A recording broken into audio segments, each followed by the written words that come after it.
reúne nós por aqui de vários países, né? Bom, eu tenho 15 minutos para tentar resumir,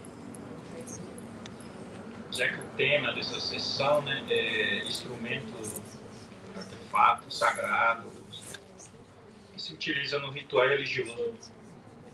Qualquer povo indígena tem seus artefatos, seus instrumentos ligados à religiosidade. Então vou me centrar mais no meu povo, do Guarani Kaiowá. Então, importante é o povo Guarani Kaiowá, até a Guerra do Paraguai, conhecida como Guerra Tríplice Alianças, que aconteceu no final de 1800, os povos guaranis se encontravam, hoje no atual, em 4 países. O grande povo, né, o Guarani. Atualmente se encontra no Paraguai, que se constituiu como país. Argentina, também outro país. Brasil e Bolívia. Né? E já há notícia que também se encontra no Uruguai. Então, o Guarani, o grande povo Guarani, está em 5 países, o mesmo povo, né? Falante de língua Guarani. E mais importante que o país, Paraguai, por exemplo, oficializou a língua do povo para ser língua oficial do país. Que deveria ser o Brasil, mas foi. Tentaram, Nhangapu, como o Brasil tentou. E só para contextualizar historicamente.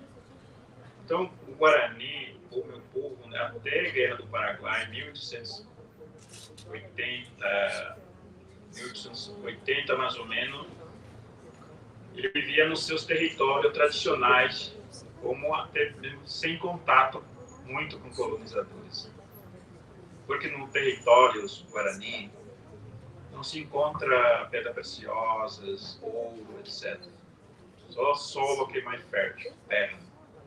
Então, por isso, esse contato, essas invasões ao território Guarani, foi final de 1800. Isso é importante ser destacado, porque o povo que sofreram a invasão dos seus territórios, primeiro passo os territórios. E, na sequência, seus conhecimentos, seus saberes, técnica e o modo de ocupação dos territórios foram catalogados, começaram a pesquisas da área das ciências humanas, de outra área também, passaram a ser tema da pesquisa de várias áreas das ciências, que já é muito recente, nos últimos 100 anos. E eu vou tratar diretamente das peças que eu encontrei, nós vimos, estão em toda parte, em vários museus, que os povos que utilizam, os povos que constroem, o povo, instrumentos, artefatos, são os povos, né? Milenarmente utilizados nos seus rituais, nos seus rituais diversos, como qualquer povo do mundo, né? Tem seus rituais, sua religiosidade, tem significado importante para a vida, né? Então, os povos que... Então, aqui nessa imagem, a gente vê os instrumentos, os artefatos, que hoje se encontram no museu. Quando pesquisei em 2015, no Museu Nacional, encontrei várias dessas peças lá no museu. Então, agradecer aqui, está presente o meu orientador, o professor João Pacheco. E quando eu entrei no mestrado e doutorado e até pós-doutoramento, o professor João sempre...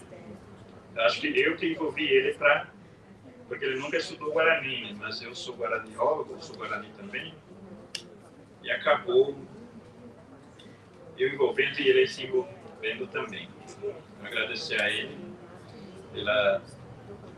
pela paciência, né, e por todas as discussões que a gente tem, eu e ele, sobre vários temas. Porque eu vim da educação escolar, sou professor de criança, enveredei para a área de antropologia pesquisando hoje variados temas. E foi parar no museu. Bom, hoje eu estou mais ou menos museólogo, mas não essa formação, mas por conta do incêndio do museu que infelizmente aconteceu em 2018, né? Mas antes de tudo, deixa só para passar aqui, me controlar aqui também, porque eu falo muito, descontrolado também. Esse é o jeito do Guarani também, fala muito. E repetitivo também, primeiro para acrescentar algo, vai repetir de novo, vai ver assim, isso já é parte da forma de falar o Guarani. Repetitivo e acrescentando. Então aqui a gente vê na imagem, aquele que está na mão, não tem nada a ver com... As nossas tradutoras, tem algumas pessoas que estão esperando a entrada na sala, parece. Se puderem liberar. Acho que vou dar uns segundinhos para senão tem que fazer interrompido de novo. Ok, então enquanto isso vou agradecer aqui pelo convite, né?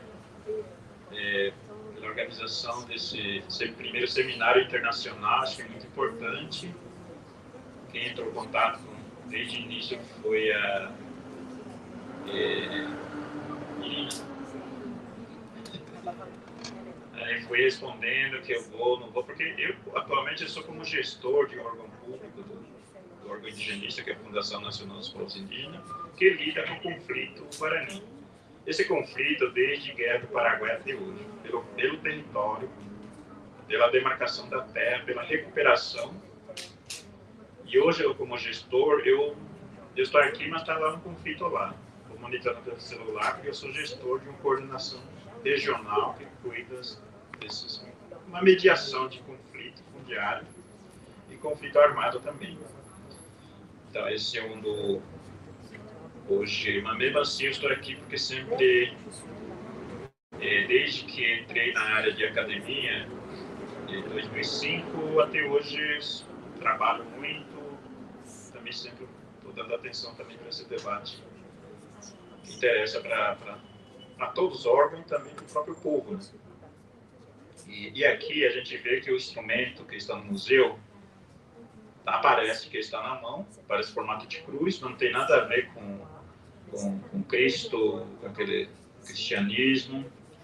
Opa, sumiu.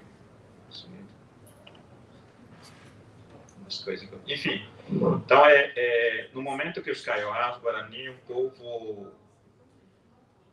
Importante também entender três situações que nosso povo sofreram. Né? Primeiro sofreram por conta do seu território, que é um território, eles vivem um território o solo muito fértil, que interessa hoje para o agronegócio, para a plantadora de grandes sojas, canas, por internacionais, empresas multinacionais, que planta, que se dedica a cana-de-açúcar e álcool, né? Também para... E segundo, que organismo que também adentraram no território são os evangélicos, né? Com o intuito de evangelizar os povos indígenas. E aí já começam os problemas em relação a os objetos, vou falar aqui como objeto, como instrumento, como artefato sagrado utilizado pelos povos, porque são considerados como se fosse do diabo, satânico. Então, satanizando os objetos, isso até hoje, que o povo Guarani, como o outro povo, também enfrenta. Né?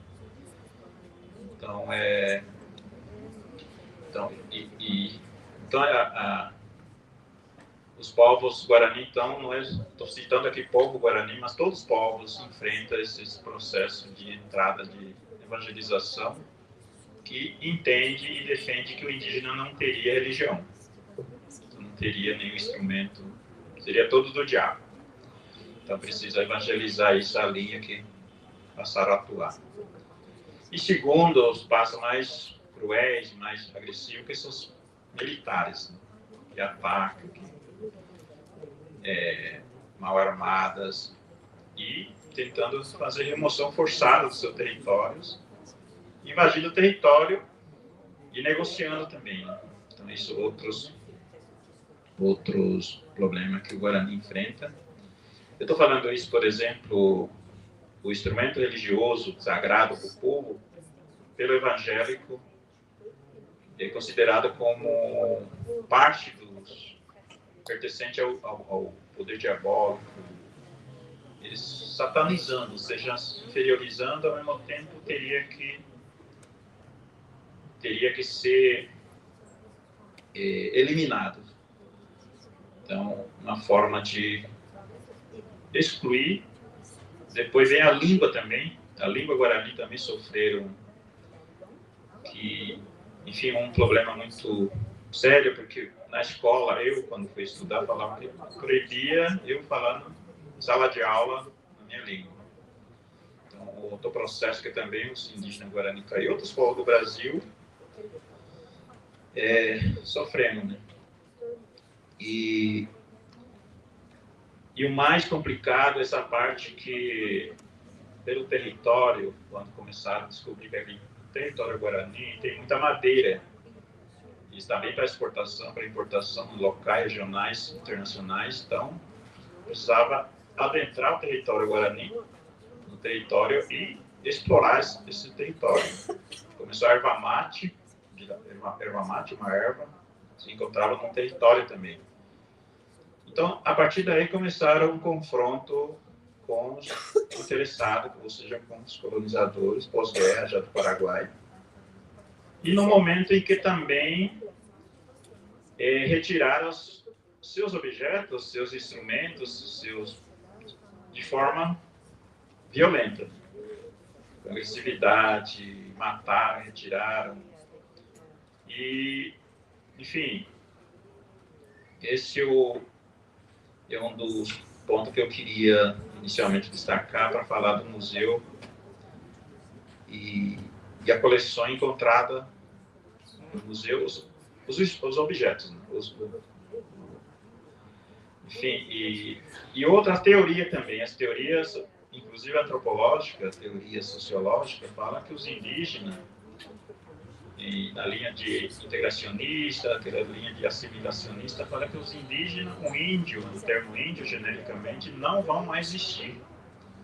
Então, esse também era um dos... Quando fui fazer pós-doutoramento em várias descrições, eu vi isso, o índio do Mato Grosso, o índio de São Paulo, o índio do Paraná. Então, a preocupação era que esse indígena vai se extinguir, não vai existir mais, vai se diluir a sociedade, não vai ter mais etnicidade, não vai ter mais etnia, identidade. Então, vamos guardar as peças para, posteriormente, lembrar que existia um povo. Então, a linha era mais, no meu entendimento, não sei se vocês concordam, mas a forma que eu analisei era mais para isso. Esse povo vai ser extinguido, então eu vou pegar as coisas dele e vou deixar aqui para ser lembrada em algum momento no futuro. Não se preocupava, por exemplo, com o povo, com a trajetória, com a luta que eles estavam enfrentando ali.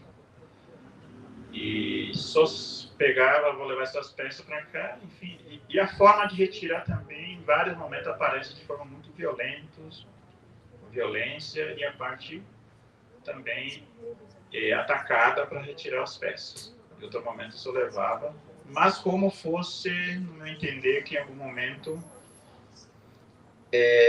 como instrumento, objeto do derrotados, do dominados, dos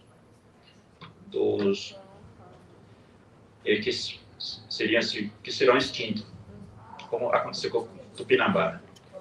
Vão levado para todos os lugares dos países. Enfim, isso, na minha pesquisa, a partir da minha pesquisa, eu fui pesquisar por curiosidade, porque no Mato Grosso do Sul, onde eu nasci e vivi, não há museu. Nunca conheci museu até 2005. Nunca vi museu, mas quando fui estudar museu, mestrado em antropologia, a aula está dentro do museu. Então, uma aula que está no museu, não é que eu estou no museu, mas aí acabei entrando no museu também. Aí via todas as peças. Desde 2005 até 2015, quando terminei o doutorados, eu falei com o professor João, eu vou pesquisar o que que tem, para que estão essas peças que estão aqui. Eu nunca vi indígena lá também, vendo as peças, sou eu, sozinho. Então, fiquei muito curioso. Por isso fui pesquisar e achei 30.000 peças de origem indígena, vindo da comunidade. Mas só aparecia mais antiga, era mais índio. Índio de São Paulo, índio do Paraná, índio do Mato Grosso, índio, não sei de onde. Só isso. Mais recente que aparecia já, final de 40, acho que final de 70 já aparecia. Não sei se é antropólogo, já começaram a falar do indígena Cajuel. Aí já aparece. Mas muito resumo. Assim, muito resumo, descrição das peças também. Então fui pesquisando. Os outros Guarani eu achei, no meio de outras peças, tudo disperso, misturada, e as peças 280. Fui pegando, né? Tentando atualizar as descrições. E em 3 anos, concluí que as peças estão... Por exemplo, esse chiru que mostrei agora, falhou aqui, tecnologia, às vezes ajuda. Não passa mais, mas essas peças que estão na mão, ele pode ficar deitada. Mas lá no museu estava deitada. Então já começa assim, aí eu levei a imagem para o grande líder espiritual, líder religioso, chamando, falou, não pode estar assim não. Porque eu levei só apenas foto. Ele teria que ficar em pé e não pode ficar sozinha, porque teria que estar na mão, todo um conjunto. Está aquele na mão, e está um apito, a mulher que bate junto, o taquá. Tipo assim que eu acabei chamando no último tempo como kit. Tipo kit, né? Conjunto de... Porque não pode estar separado, porque ele se usa no mesmo ritual religioso, nesse contexto, desse espaço que se usa, se mistura. O taquá, mulher batendo, e o maracá, os homens. Tem mimbril, tem canto, tem tudo um conjunto. Enfim, mas só que aquelas peças está tudo separado. Enfim. Isso só para resumir que quando eu fiz a pesquisa dentro do Museu Nacional, nunca imaginei que... Porque o meu projeto era mais para entender e colaborar também, né? Com o museu e também atualizar descrições. Estava todas resumidas, falava que era apito das crianças, brinquedo das crianças, mas não era religioso. Então, enfim, acho que a preocupação de quem trazia também, acho que não era o profissional da área de antropologia somente, militar, por exemplo, missionário, enfim. E eu nunca esperava que também chegaria a ver o incêndio do museu, porque, ao meu ver, estava num lugar muito seguro, né, como esse aqui. Uma estrutura antiga, há 200 anos, que está ali, do Pedro ainda, enfim.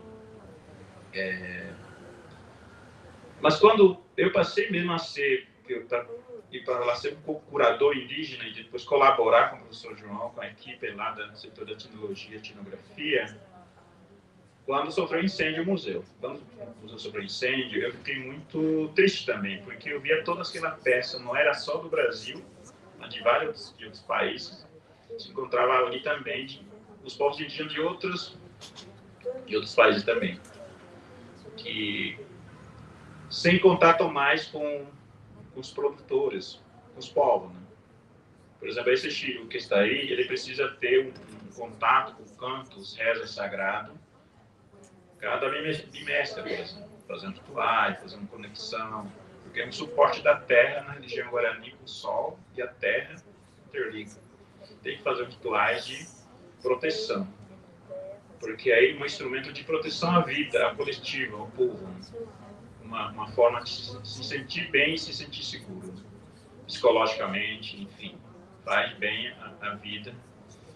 Então não pode ficar lá, tipo, abandonada, porque também ruim, negativo, né? Tem que ter um contato pelo próprio. Mas tudo isso, acho que quem conduzia não tinha preocupação com esse tipo de envolvimento aproximado. E na época eu tinha colocado no projeto que apresentei para o professor João, conversando com ele, eu quero fazer um encontro de quem produziram aqui todas aquelas peças ali, para ele ver aqui os produtos, porque os povos que produziram, por exemplo, aqui aparecem, eles estão usando no contexto em que eles vivem, seja vulnerável, seja massacrado, violentado, mas é lá que estão usando, nesse contexto. Então, e ver que as peças estão ali, quando levei 4 xamãs que já faleceram, ficaram muito felizes ao se comunicar com peça sagrada ali. Não pode mais retirar do museu, mas pode se comunicar, rezar ali, fazer os rituais e colocar na posição correta. Então, deu certo, pelo menos. Depois era para voltar, mas isso exige recurso, exige outro projeto para isso, para levar, porque ali estava de vários lugares da região do Brasil. Então, teria que trazer os povos e envolver eles. Mas não foi possível. Mas eu espero ainda que algum dia aconteça esse encontro com os povos, porque os povos estão vivendo, estão construindo, estão reconstruindo. Quando pôs incêndio, eu voluntariamente assumi, liguei para o professor João, liguei para a equipe do museu, todos os meus amigos, falei, eu, na condição de Guarani, eu posso apoiar nessa reconstrução ou a iniciativa do museu, que eu já entendi o que se trata. E também já conversei com vários povos, vai e volta, vou 3 anos de pesquisa. Os povos me falaram, é bom ficar lá, porque a partir das peças, os não indígenas, que não conhecem mais nós, pode conhecer nós. Pode ter a imagem, o vídeo, mas alguém vai ter que explicar melhor. Do jeito que está resumo demais, tem que explicar mais, que os povos na época tinha todo esse recurso para construir essas peças. Mas hoje viraram campo, destruíram a floresta, agora não tem mais. Mas pelo menos isso teria que os povos que visitam o museu teriam que compreender que hoje esses povos sofrem outra realidade, outro contexto diferente do que 50 anos atrás. Então era para isso, os povos também concordavam para que querer que as peças dentro desse espaço que onde visita outras personagens, outras pessoas que não conhecem mais o povo só pela peça. Então isso foi já adiantada na época de 2018, quando eu terminei. E quando pôs incêndio, começou outra fase que até hoje é um desafio. Porque desafio, eu estou falando assim, que ninguém esperava. Nem o próprio pesquisador, nem o próprio museólogo, nem indígena. Ninguém esperava que ia pegar fogo. Mas quando aconteceu isso, na tentativa de levar algumas peças, primeiras peças que pensaram, fui conversando numa assembleia das lideranças, porque muitos já sabiam que as peças estão no museu. Mas quando anunciei que o museu pegou fogo, ficaram, mas e as nossas peças? E não, foi fogo. Aí eu falei, e agora? Nós estamos vivos, né? Muita liderança falou que aquele que sabe construir, sabe ainda fazer, então vamos fazer, manda para lá, né? Vamos recompor, ou seja, e você que vai ser uma. Eu não sou do museu, fui pesquisador, agora sou desvinculado da pesquisa, acabou, mas não, você que começou isso, então agora você que vai ter que ter esse diálogo. Né? Aí falei para o professor João, a partir desse contexto que apareceu esse projeto, acho que o professor pode explicar melhor, não sei como, mas eu fui chamado para ser um curador nesse contexto, porque as peças que as lideranças colocavam, falavam, aquelas pessoas importantes que morreram lutar pela terra, deixaram muitas peças sagradas, uma peça que eles, na luta que carregava 30 anos, 40 anos, lutando, Brasília, governo, manifestações. Estava lá as peças ali com a família, falei, eu queria muito que essas peças fossem para o museu como fosse pedindo justiça, essas peças. Pode ser, né? Mas aí eu entendi que o objetivo do museu não é para isso, não é espaço de denúncia. Aí, mas para que então tá lá as peças? Não, pode ser, mas eu falei, eu não sou museu. Mas eu vou conversar com o pesquisador, vou ver o que eu consigo fazer, porque ele não falava que deveria, porque eu conversava com ele, qual seria então o objetivo. Do ponto de vista indígena, então, entende que o museu deveria também um espaço de denúncia, de entender mais os povos no contexto contemporâneo, mas uma parte entendia que o museu também não era mais para isso. Ou seja, o objetivo do museu clássico, tradicional, não é para isso. O museu tem outro objetivo, para mostrar peças raras, seja peça que, enfim. Mas fui levando, conversando com o professor João, com outra equipe ali. Então vamos montar uma coleções que até agora está ainda na fase avançada em construção, né? O nome da coleção que chama Coleções em Litígio. Litígio em conflitos, porque os próprios povos se encontram em litígio com esse espaço em que ele vive. Então essas peças acabou se constituindo coleções que recebeu esse nome, Tecorrá, que é o território em Guarani, Tecorrá e litígio, ou seja, território em conflito, disputa. Então nesse contexto que essas peças saíram, mas com consentimento que o próprio povo dá a anuência de que pode levar, pode descrever, pode filmar, pode levar para lá, e fazer de melhor forma a sua divulgação para o curioso, ou seja, para quem visita o museu. Então é uma missão difícil para mim, porque a primeira que eu não sou do museu, eu saí do museu há anos, aí que apareceu esse projeto que você vai ser curador, então vou colaborar. Aí, a partir daí, colaborei, dentro do limite do conhecimento que eu tenho, dentro nesse contexto de... Mas o desafio que eu estou falando é porque envolve os povos, conhecimentos, porque hoje os povos são organizados, sempre foram, mas hoje mais de uma organização contemporânea. Tem a organização dos povos do Guarani Kaiowá, tem a Assembleia Guarani Kaiowá, a grande Assembleia da Liderança que se... Ele vai ter que dar anuência, com quem ele vai ter que explicar, e outros povos também, e outros povos têm organização mais, enfim. E os museus também repensam, o museu também está passando, eu acho, a assumir outra responsabilidade, criando outra linha de atuação, a forma, acho que está buscando, né? Então, ele está fazendo, está mexendo, acho, com o estilo do museu tradicional anterior, né? Então, nesse contexto que eu estou colaborando, e em vários momentos eu mesmo levo como voluntário, em outro momento como colaborador, como fui por um ano, fui como curador. Então, há esse desafio, eu acho assim, esse tipo de debate, acho que é importante por isso também, porque eu vejo assim, para finalizando, que os indígenas, quem produz as peças, a quase maioria, inclusive o Tupinambá, que era conhecido como povo extinto, estão vivos. Então, a gente consegue conversar com ele, o museu consegue falar com ele, como a professora acabou de manhã, envolvendo os próprios indígenas do estado, conversando. É possível.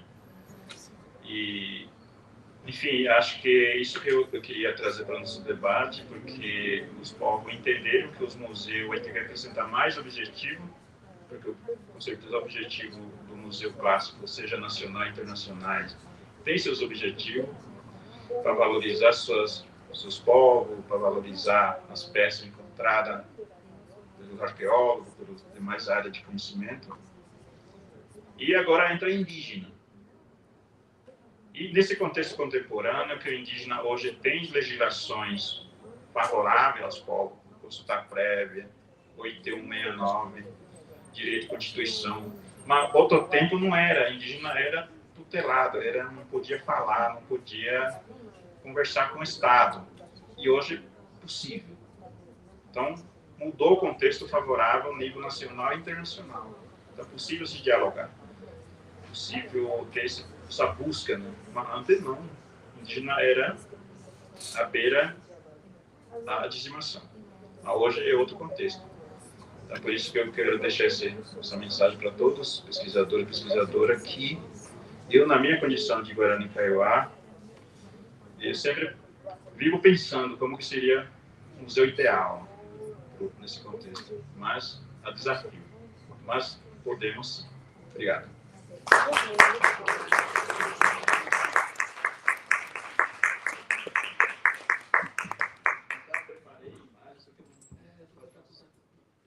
Dá para passar várias.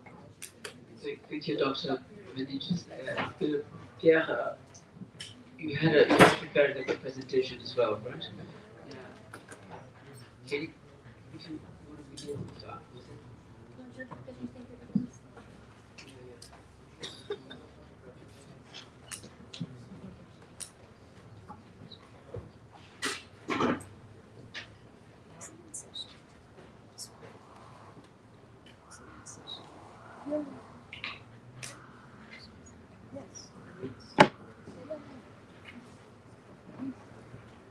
Hi, never a dull moment. So our computer has just frozen. So Pedro's going to get help before they leave for the day.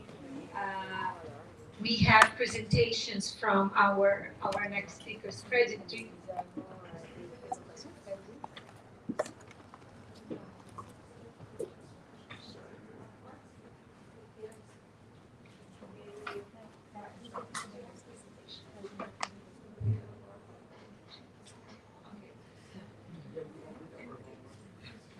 I know, but the computer, I think he's started to get on strike. He's worked too much for today.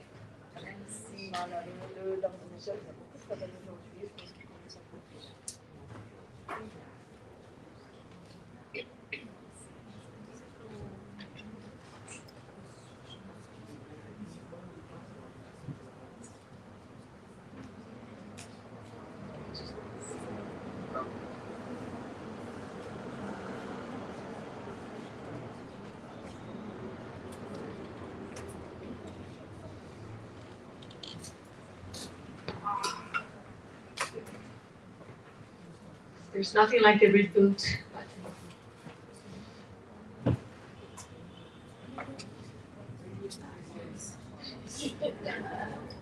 Nothing like the reboot, right?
You asked me for a password. I wonder if it's Louvre.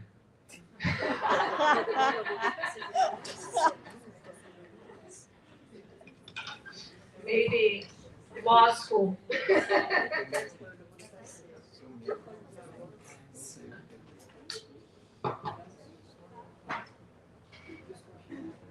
It's the universities. Yes. Yeah, Pedro went to get somebody.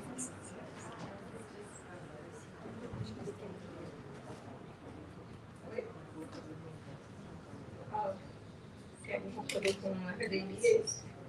Do you have an HDF if you know the cycle?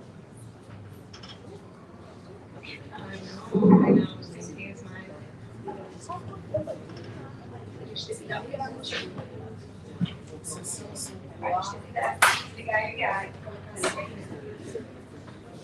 Ah, professor?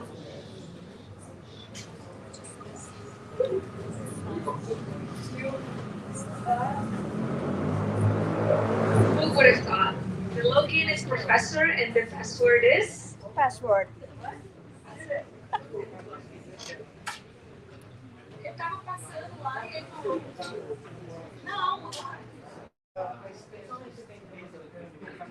ah, bom.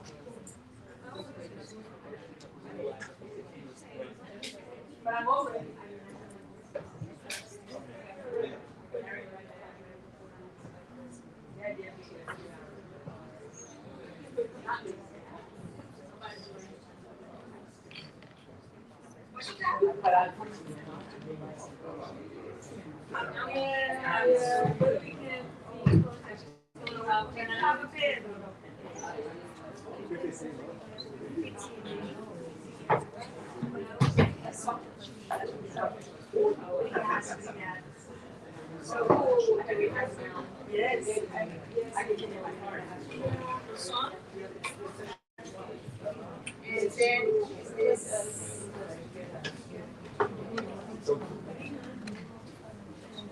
It's not there. It's in downloads. This one, that one.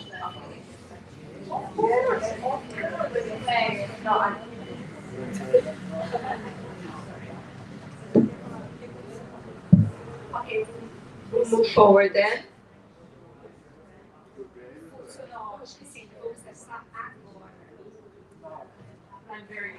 It's very moment for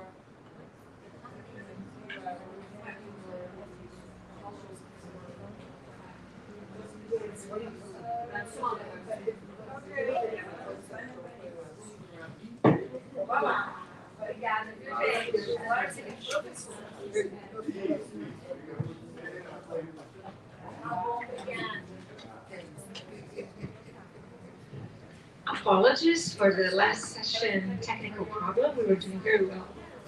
I will now give the floor to Professor Pierre. He was already introduced yesterday and had granted that it was so many thoughtful provocations. Pierre, I'll give you the floor. You have 15 minutes at the 12-minute mark. I will request the first. Thank you so much for having me again. When I was asked to speak on this panel at the beginning, I was a little concerned because secret objects or societies are not at all my field of study. I'm not an anthropologist, but what I'm going to try to do is to connect this topic to some concerns that I have about this whole idea of returning cultural heritage objects. And hopefully this can be a little bit provocative.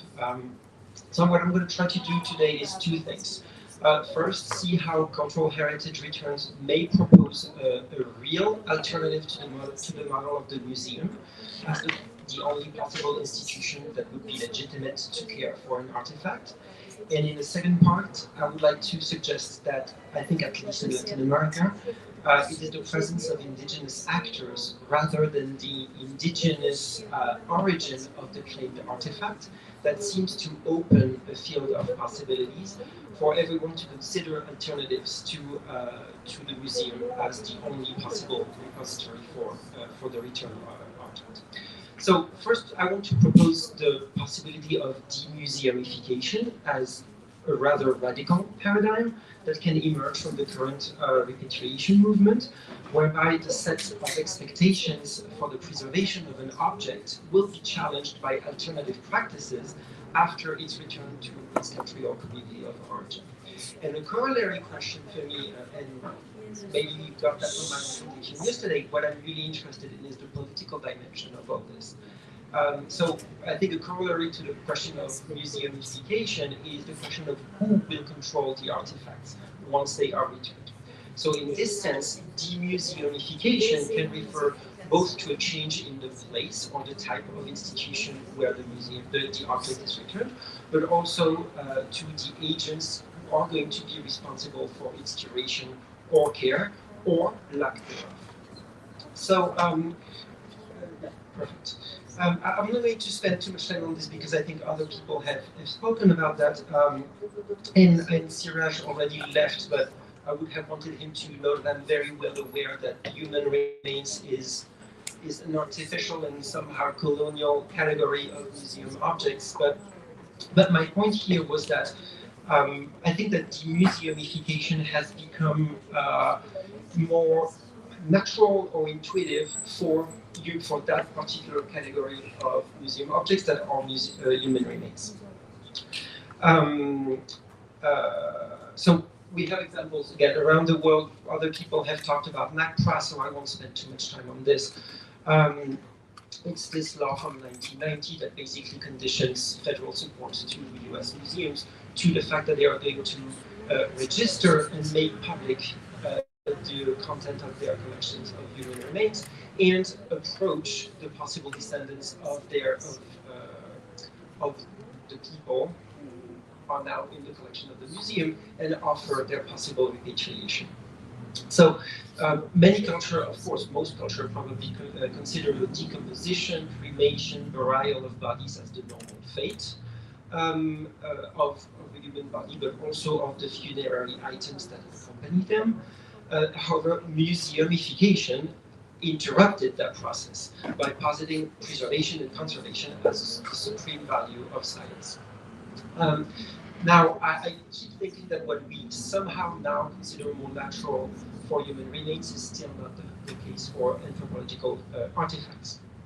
Even though, again, many of those were precisely created to be buried or cremated with the bodies. Or they were also manufactured considering their common use and their eventual decay. But certainly not their eternal conservation. So again, museumification interrupted the life process of artifacts that incidentally are not necessarily considered objects, but maybe when we heard that, gods, spirits, for example. So the idea of demuseumification would be to return elements of a museum collection to their original intended state. So now, is that even really possible?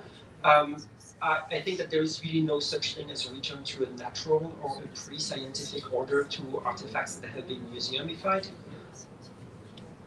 I want to use here a quote from Jean Baudrillard, the French philosopher, and he wrote that demuseumification is nothing more than another spiral of artificiality.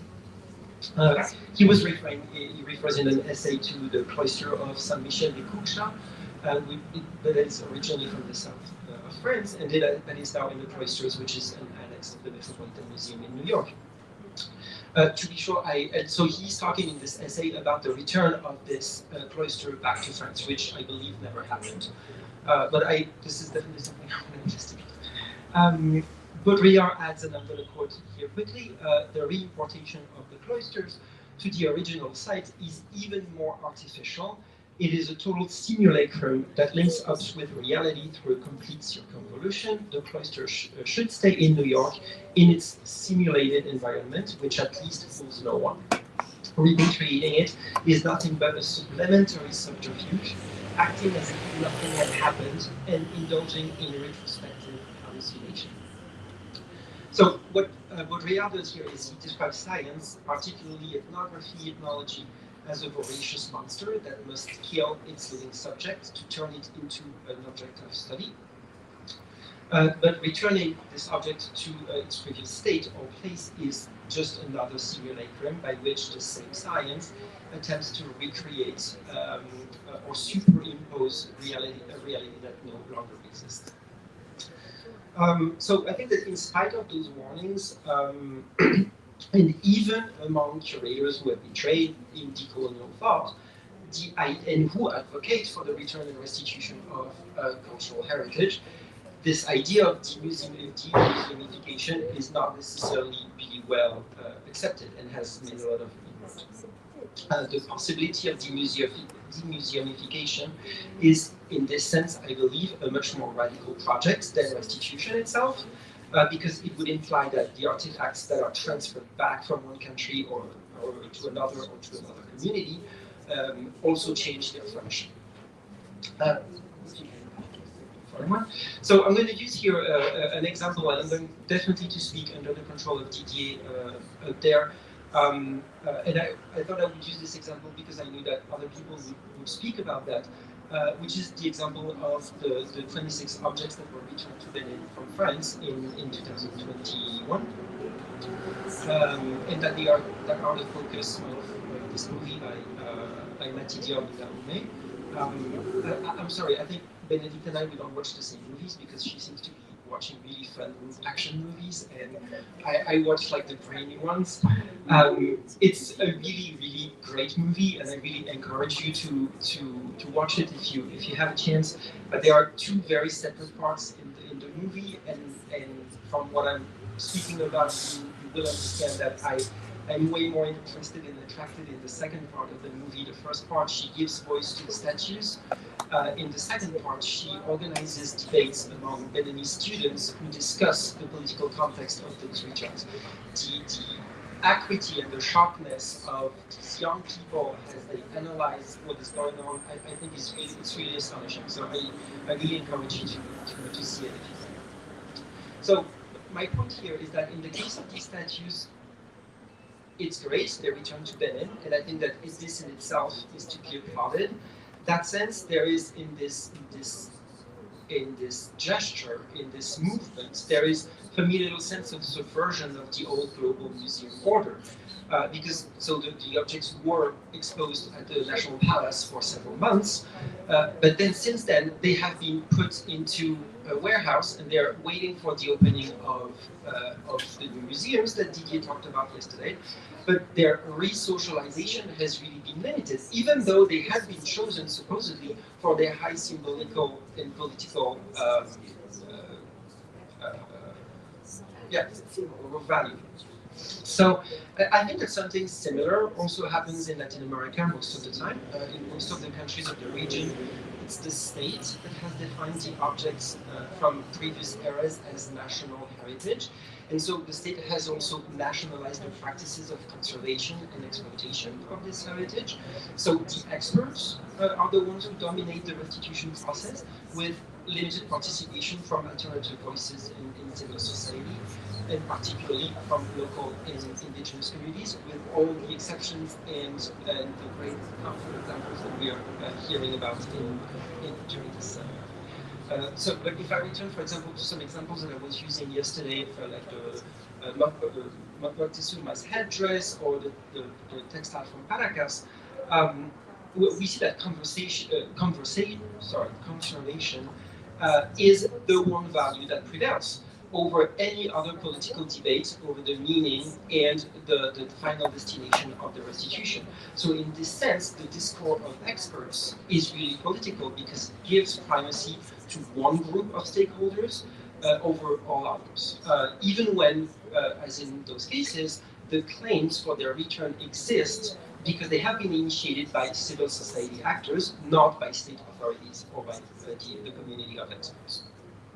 So I think in all these cases, these restitutions, they do not imply demuseumification. On the contrary, the objects are like over-museumified to demonstrate the capacity of the states that are claiming them, that they are capable of caring for them, and to contradict the traditional arguments of European and North American museums. So I'm not trying here to argue that these specific objects should have been demuseumified, precisely because they have, at least some of them, long lost their symbolic value, and they do not necessarily have now a contemporary social use. It's possibly difficult to imagine what other use they could be put to. Or to paraphrase Baudrillard, I guess science has long killed those objects. But I still feel that it's like very revealing of the power of what some scholars call the authorized discourse on heritage, that there is really just no debate about what else could be done with those objects. In the very few minutes that I have left, I would like to contrast two cases to make my second point. Two cases from Colombia to introduce a possible exception to the impossibility of demuseumification. And so that is the involvement of contemporary indigenous communities in the repatriation process, rather, as I said at the beginning, than the indigenous or pre-Hispanic origin of the artifacts. Many artifacts returned to Latin American countries continue their trajectory as museum objects, but are not, as I said, returned to an indigenous community. It is possible that there is no immediate immediately identifiable descendants, as is the case of the San Agustin statues, for example. But I want to look at these two cases, and I want to use both because they both concern the Humboldt Forum, and both concerns cultural and anthropological items that were taken by the same archaeologist, Royce, in the 1910s. So the difference in how the museum is handling the return claims, for me, is really striking. So on the one hand, we have the case of two masks from the Kogi community of northern Colombia that were returned by the Humboldt Forum in June 2023. As a parenthesis, they are also an example of this toxicity that Benedict and I think we were just mentioned also in the case of Parani.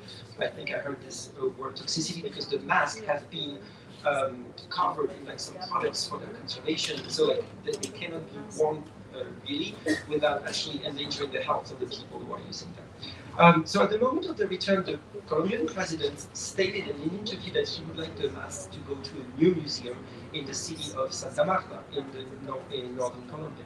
But he said that he would respect the community's decision. And in the end, the community actually decided to keep the mask in their own villages. So those villages are now somewhere in the Sierra Nevada, and they are being allowed to deteriorate and possibly decay ultimately. And the Humboldt Forum knew that and agreed to this when they returned the masks. In the second case, however, so that of the statues from San Agustin that I also mentioned yesterday, the claim is coming from the inhabitants of the city of San Agustin who are not indigenous, but they are the ones who initiated this process by pushing the Colombian state to act. So, yes, one Brazilian minute will be there. Yes, so this local, again, mestiza, like non-indigenous, it's this mixture of populations as you have them in Latin America. This local community has largely been ignored for a very long time, not only by the central authorities in Colombia, but also by the Humboldt Forum, which shows clearly a preference for dialoguing with the neighboring Yanacona community, which is a re-indigenizing community that was installed near the town of San Agustin about 30 years ago, and who are not themselves descendants of the San Agustin culture. So, after now several years of negotiation, the Humboldt Forum still rejects the possibility of returning the statues, and there is no talk of any other function than that of museum objects for these statues if they were even ever returned to Colombia. They may go to a community center, which is like the desire of the local people, but definitely conservation remains like an objective for those objects. If at least maybe it can be done in an alternative setting and not like at least a central, very formal museum. So the Colombian cases would demonstrate possibly that the presence of indigenous communities in the conservation seems to open up a field of possibilities and particularly leave the door open to the possible demuseumification of not only bodies but also artifacts. And now we can also wonder why this is the case. I guess it might be because of a sense of colonial guilt on the part of Western institutions that somehow find a way to wash their conscience by dialoguing with people that they qualify as indigenous. And again, like here, I am not an anthropologist and I do not want to enter into debates about what indigenous actually means or who can claim to be indigenous. And another reason, I think, could be just the survival of a sense of exoticism among Western Europeans. Thank you very much.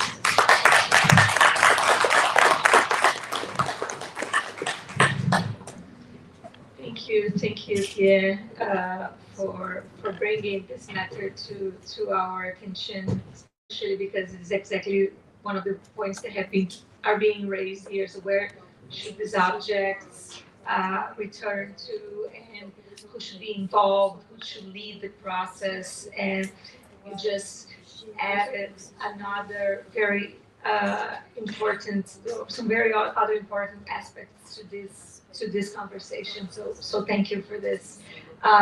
Next, we are going to hear from, and this is the book from Dr. Pierre. I've read it, it's great, and I really recommend that everyone that has a chance gets to read it. We are moving forward now to Mr. Bryce Watts. I'll start the presentation soon. Yes, of course. I'll just go right here.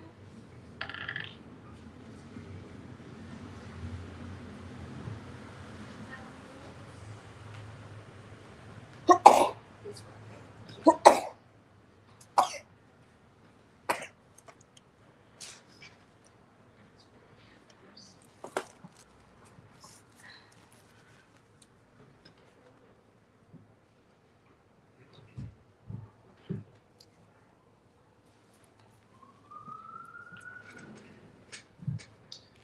Yes, hello everyone.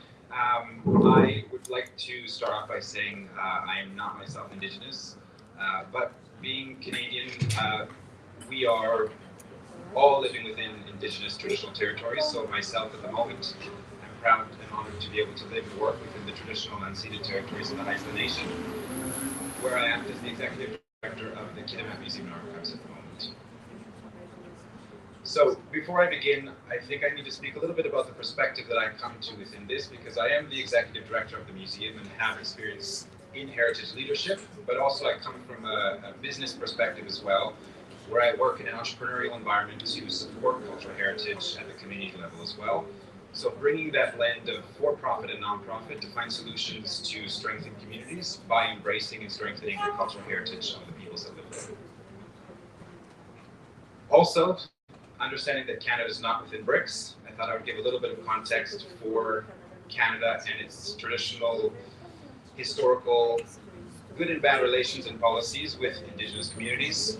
As a Canadian, I feel we could be doing much better, but I do understand that internationally we have a reputation for at least being on the right path, making amends for those policies that were quite damaging in the past. We were a colony of the British Empire, so we were part of that program where the British were coming and taking as much as they could. But then when we became a nation ourselves, those policies continued and the government of Canada continued that. So we have a strange dichotomy of being a part of the colonial empire, but then being a colonial power ourselves within our own nation for the Indigenous peoples. In Canada, we have something called the residential school system. I heard some comments from other people as well that it's not uniquely Canadian, but basically this was a program by the church and by the government of Canada to take children away from their families, ban them from any sort of expression of cultural heritage, using their language, even seeing their families sometimes for years on end, where also many children did not ever return. Recently, the Truth and Reconciliation Commission found that actually the actions of the government and the church are recognized as genocide against Indigenous people. So that's the framework that we have to work within as a Canadian institution as well. Something that I think has been causing some confusion as I've been interacting with colleagues these past few days is within the Canadian context, we also refer to Indigenous communities as nations within the nation. So we recognize them as sovereign entities within the government and within the lands of Canada. So it's not an imposition of Canadian laws the same as it would be with the non-Indigenous community. They have rights and titles to their own lands. In British Columbia specifically, it's a little bit different because we say unceded territory. There were not any historical treaties signed, so the lands technically were never relinquished for a formal treaty process. So that's why we refer to that in the land acknowledgements on the West Coast, we would say unceded territories. Because this group is discussing the sacred, I'd like to start off by that, but instead of trying to find a universal definition for what the sacred is, I think it's better for us to respect the diversity of Indigenous communities around the world by instead respecting the differences in the universal definitions of what the sacred may be, community by community, instead of trying to create one broader definition of that term. An example would be another museum where I oversee operations is the Yale Historic Site in the Fraser Canyon, also in British Columbia. For myself, from my background, I would see this basketry collection as utilitarian objects that were used for daily life, but within the cultural context of the nation in the area, these baskets are connected and are pieces of the spirits of their ancestors. So as we were putting this collection together, we had elders come and give us blessings, and they said, as we come into the rooms in the morning, don't come stressed, don't come with bad energy, because the ancestors will be affected by this. And so we have to treat them as if there are individuals also in the room with us, not static, dead objects just behind glass cases.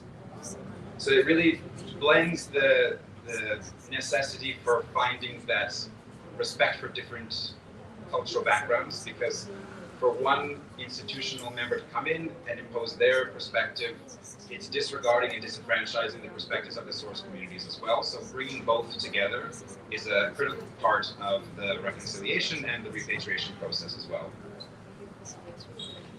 In Canada, like many other countries I'm sure, but the justifications for removal of cultural materials, there's a few, specifically in British Columbia, something called salvage archaeology, a lack of understanding or lack of wanting to understand the cultural practices of Indigenous people. They were not static in one community all year. They would travel between winter camps, summer camps for fish, for hunting, whatever it might be. Settler archaeologists or collectors, whatever you like to use for the terms, would go up and down the coast on boats, see villages that were empty, and say, great, no one lives here, cut everything down, put it on a ship, and let's send it off to Europe for whoever bids the highest on these objects. Outlawed practices, we have the potlatch collection, also in British Columbia, quite a famous case there, where the police actually outlawed the practice and confiscated everything as illegal contraband, and took those in and then again auctioned them off and gave them institutions to be able to use those illegal goods within their collections. Progress in assimilation, there was quite racist policies where the notion at the time was kill the Indian, save the men. So destroy the cultural background and forced assimilation into white Eurocentric communities. And then finally, resource development, something that continues even till today. And so in the pictures here, you can see the totem pole here, which I'll speak about soon, is one where they thought it's an abandoned village, great, let's collect this and ship it off. And the second historic photo is the creation of the Camano Dam project, which is in the community where I'm living now. They dammed an entire river valley, giving 10 days to the Indigenous people to remove themselves and whatever they could carry out of that community, and then flooded it. Dug a hole through the mountain, and then instead of eastern flow, it fell through the mountain into a hydroelectric dam inside the mountain to create power for a new aluminum smelter project on the other side. That's why Kitimat is where it is because it's a deep water port, which allowed for this massive infrastructure project to come through, but completely destroying the connection between one Indigenous nation and the lands that they held sacred for themselves. So this here is some historical photos. The totem pole that was in the last slide was sent to Sweden. It was put on a ship, sent out, and erected after some time of being hidden away from the public at the Ethnographic Museum in Stockholm. So these pictures are showing how it was transported and the lack of cultural awareness of what it was, because this is actually a funerary pole commemorating the death of a chief, and it was put up in the garden of the museum as a token artistic piece for people to enjoy and look at as they came through. The good thing about this and the really special component of the Gipsgalacht pole was it was repatriated, and it actually was the first totem pole repatriated from a European institution back to an Indigenous community, and that was sent back to the Haisla territory. You can see here, it wasn't just boxed up and shipped back to the community, but an exchange was also encouraged. A new pole replicating the historic pole was carved, integrating carvers and young people from the community to be a part of this recreation, so that it could be sent back to Sweden to be on display at the museum. This was 20 years ago, so it wasn't as easily requested, more so it was a condition of return. But working with my colleagues now at the Ethnographic Museum, it's no longer the policy, and it's something that they wouldn't require, but a cultural exchange of that sort would be something that they would like to foster and build relationships through. But you can see in these ones here, the conditions that were placed on this pole were It has to be in a purpose-built facility with temperature control and all of the proper museum protocols. Once it was returned back to the forests in the way that it was meant to be. So now you can see down here at the bottom is where it is today, slowly decaying, returning back to the earth as the traditional practice was meant to be. The turning point and a component of what I've been trying to do in my work there, but in other communities as well, is to look at the return of cultural materials, but not stop at the return of cultural materials. It is the practice of taking these materials from communities was an active act to dispossess the communities and to disenfranchise them from their cultural practices, but also from the power they held over their territories. So by returning the material culture, it is, I think we all agree, a critical component of that. But what I think is also a moral imperative that we put together with this return of physical materials is a return of dignity and agency. So instead of just, like my colleague from Indonesia was saying, don't just box up 40,000 objects and dump it on the source community for them to deal with. It's our responsibility as institutions and those who have benefited from colonial practices to strengthen and support those communities to get those items back and utilize them for cultural revitalization, economic development, and social development as well. So the photos we have here, the top one on the left is a delegation of chiefs and elders from the Nishka Nation, just a little north of where I am, in the National Museum in Glasgow, receiving a pole back just a few years ago. They built a purpose-built museum in their small community where the pole was eventually returned to and is helping young people with jobs, but also to bring people to the community to experience their culture, which was spread out all around the world, except for being in the community itself. The image just below is the return of the Gipsgelach pole as well. And again, you can see the final resting place of this pole as it stands today. But giving this agency means that we have to let the indigenous peoples themselves choose how and when and where they go to approach this repatriation process. It's not something that the Canadian government imposes on indigenous peoples. It's something that should be supported. But the agency must be given to the people whose culture it is. In Canada, because it's nation within nation, we don't see it specifically as Canadian heritage. We see it as heritage of the nations that makes up the fabric of Canada. So having Indigenous-led repatriation projects like that, but also allowing them the decision-making power. For example, at the moment, I've been elected the special representative for the Haisla Nation for repatriation with the Royal British Columbia Museum.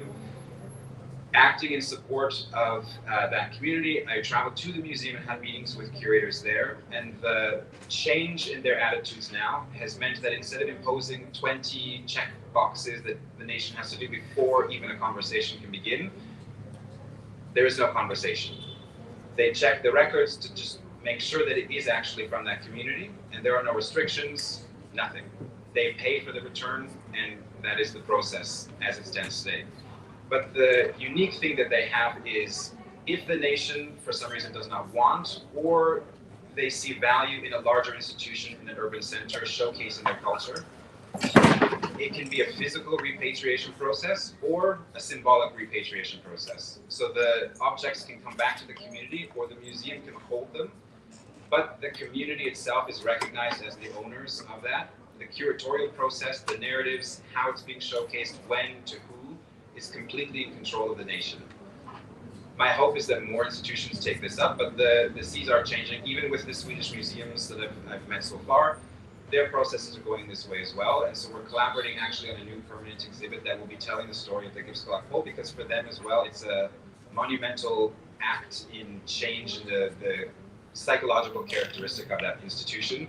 And since then, they've continued that process on with other communities around the world.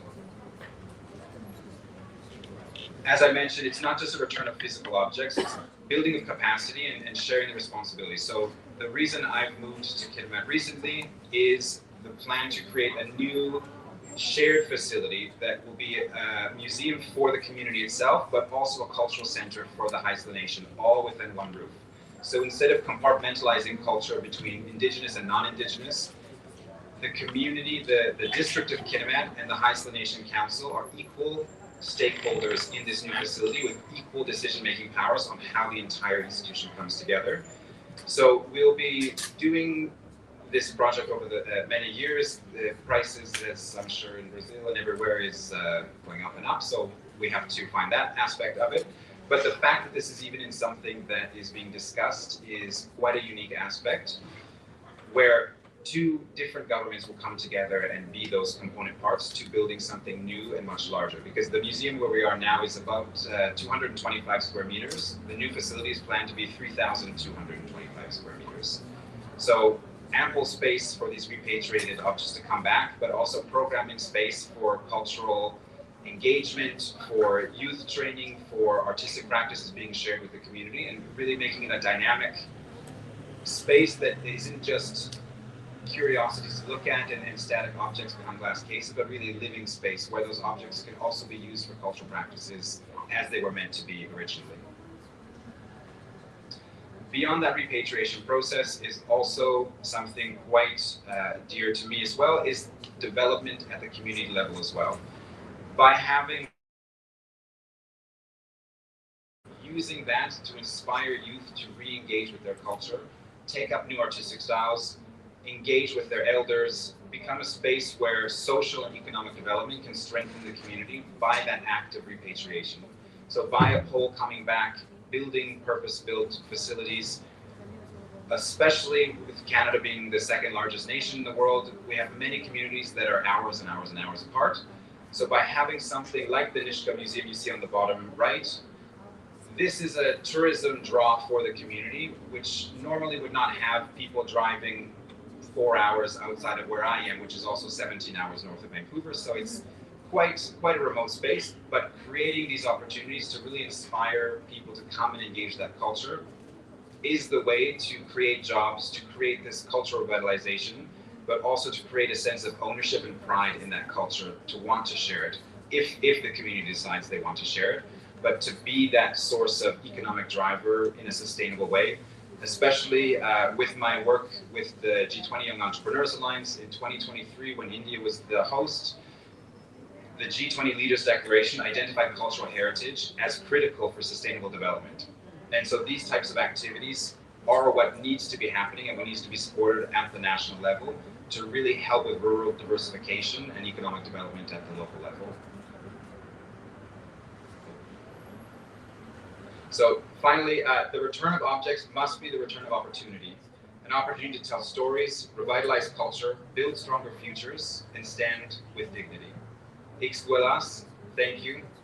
And thank you for the opportunity to be here and to speak with such an important forum. So thank you so much.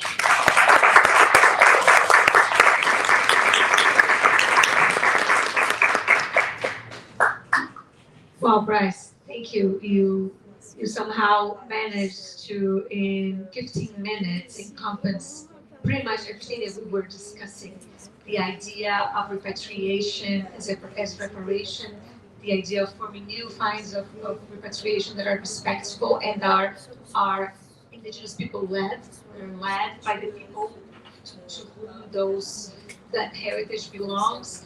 And for adding this, make sure that the need to think about repatriation along with social and economic development.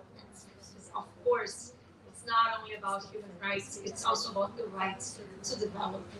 And who else to teach us better about sustainable development than people that were doing this way before, and through which, I mean, if it were through them, we would not be facing the situation we are facing now with climate change. So thank you very much for putting this all together, with such a conciseness. Wow, I need to learn with you. Next, we are going to change to a different perspective. We're going to have here Professor Vanicleia. Let me try to change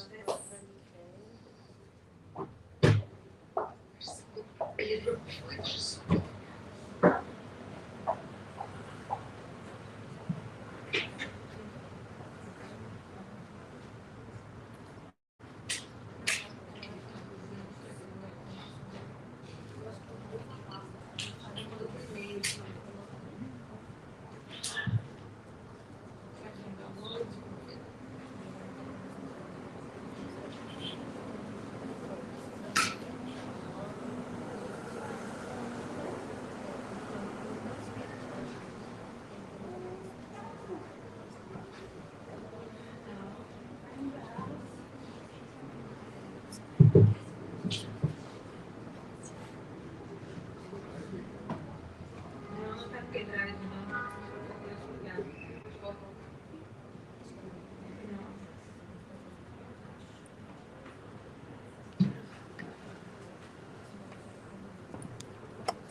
I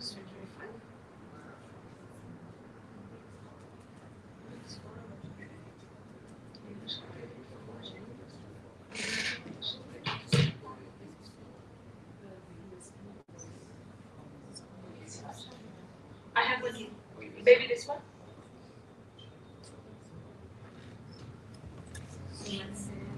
Sorry.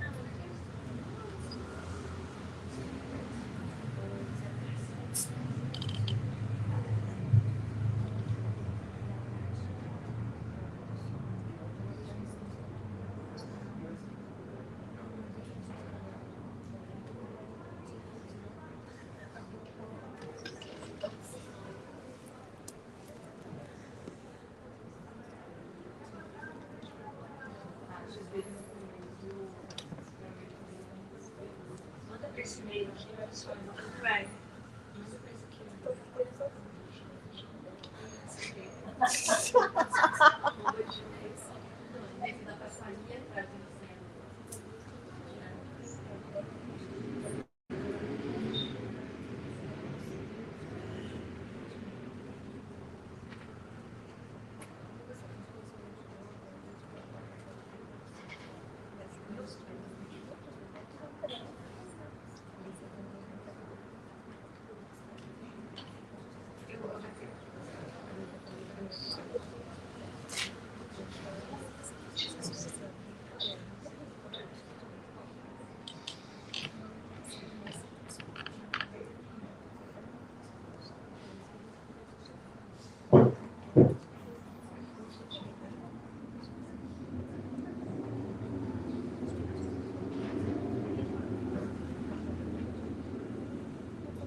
Voilà.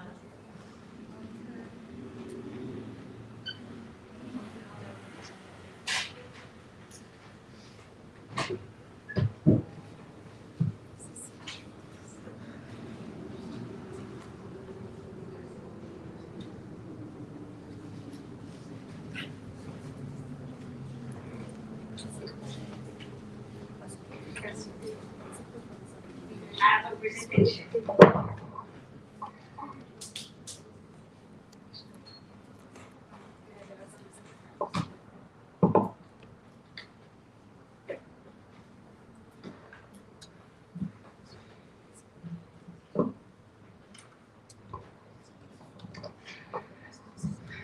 Hello, everyone.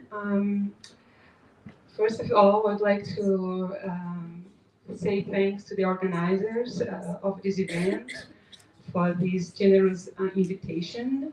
It's an honor to join colleagues from the BRICS and beyond in a discussion that recenters Brazil within global debate on restitution and heritage. I'm a historian, trained as an Africanist. The last 2 decades, I have been also working with museums. So I define myself as an specialist on African and the African diaspora, history and material culture. Much of my research examines uh, how material African and the African diaspora material culture were documented in Portugal colonial archives. I had the privilege of working both archives and museums, including as part of the. Okay, sorry. Okay. I also have worked in both archives and museums in Brazil, the United States, Portugal, and Guinea-Bissau. And before addressing my short talk this afternoon, almost night, Um, that's is I named it like who names the objects in museum. I want to affirm something fundamental for you and for me, that is communities that recognize certain material as sacred have the rights to reclaim them, especially when those objects were taken under conditions of violence and asymmetrical power. However, while I'm optimistic about the return of certain objects to the communities, we know that the majority will remain in museums. We have seen an important movement urging museums to conceal some of these objects, yet many will continue to be displayed. What then should we do with them? As we know, and we are discussing here for 2 days now, restitution is not the end point of reparation. Returning an object doesn't absolve the museums. Decolonization is not about relocating things. It requires transforming the institution itself. Museums must confront how colonialism shaped their collections and move from preserving objects to revising the narratives told about them. As a historian, I'm very interested in the concept of fetishism, or fetish. And when I was invited for this panel, I was thinking about the creation of concepts by the Europeans and how we engage with them. So the museum fetishized the objects, and more recently, they are turning the objects like sacred. Are we following again the Western epistemology about the objects, or are we engaging with the communities about their meanings? So, to defetishize museums, to strip away the exoticizing framework through which these objects were first interpreted, is inseparable from decolonizing their histories. So today I want to talk with you about 4 points. How Africans' sacred objects were renamed fetishes in the early Atlantic world. It is like one class of 3 hours, but I'll try to. How this naming displaced and criminalized African knowledge systems with emphasis on Brazil. 3, who classifies objects as sacred? Western specialists or the communities themselves? 4, how museums can move from possession to epistemic reparation. First, naming the objects. the fetish in the Atlantic world. By the 19th century, fetishism had become central to colonial discourses. Missionaries and administrators claimed Africans were enslaved by superstitions, but they gave life to inanimate things, and such things, and that such irrationality justified the civilizing mission.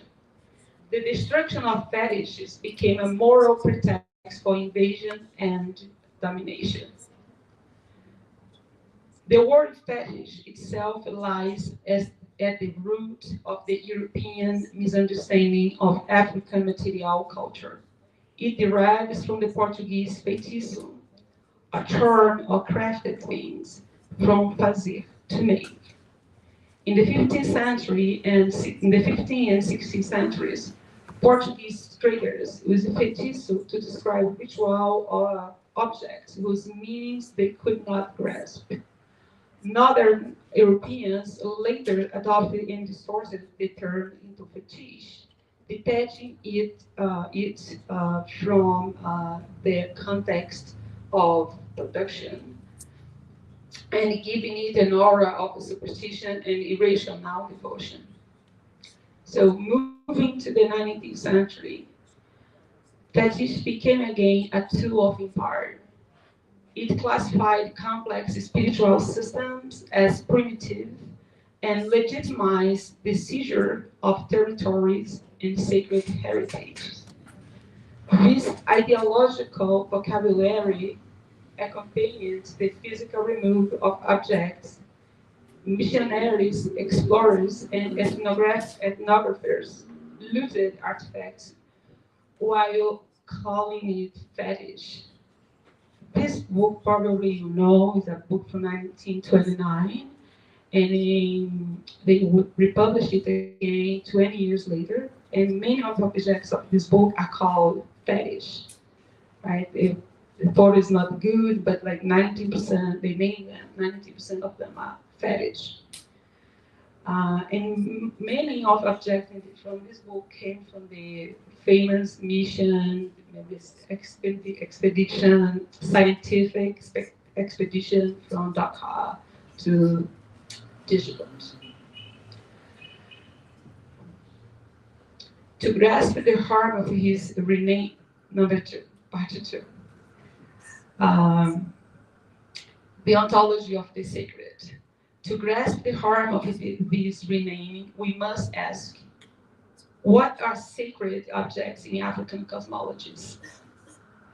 They are not static things, but active entities within networks linking humans, ancestors, and deities. Their sacredness arrives through ritual, care, and reciprocity. Calling them fetishes completely misconstrues their ontology. Consider the Imbulu reliquary figures of the Kota Gabon. Missionaries labeled them as fetish, ignoring that they guarded ancestral remains. Their polished brass surface reflected light to guide the living toward ancestral protection. And most of the museums in the Western countries have one of these objects. Another example of objects called fetish is this one. I'm writing a book about the thing. This is a Saint Anthony statuette removed from the Cathedral of the King of Congo from a Portuguese in 1913. I don't know if you can see from there, but he wrote, can you see? Yes. He wrote down here, look,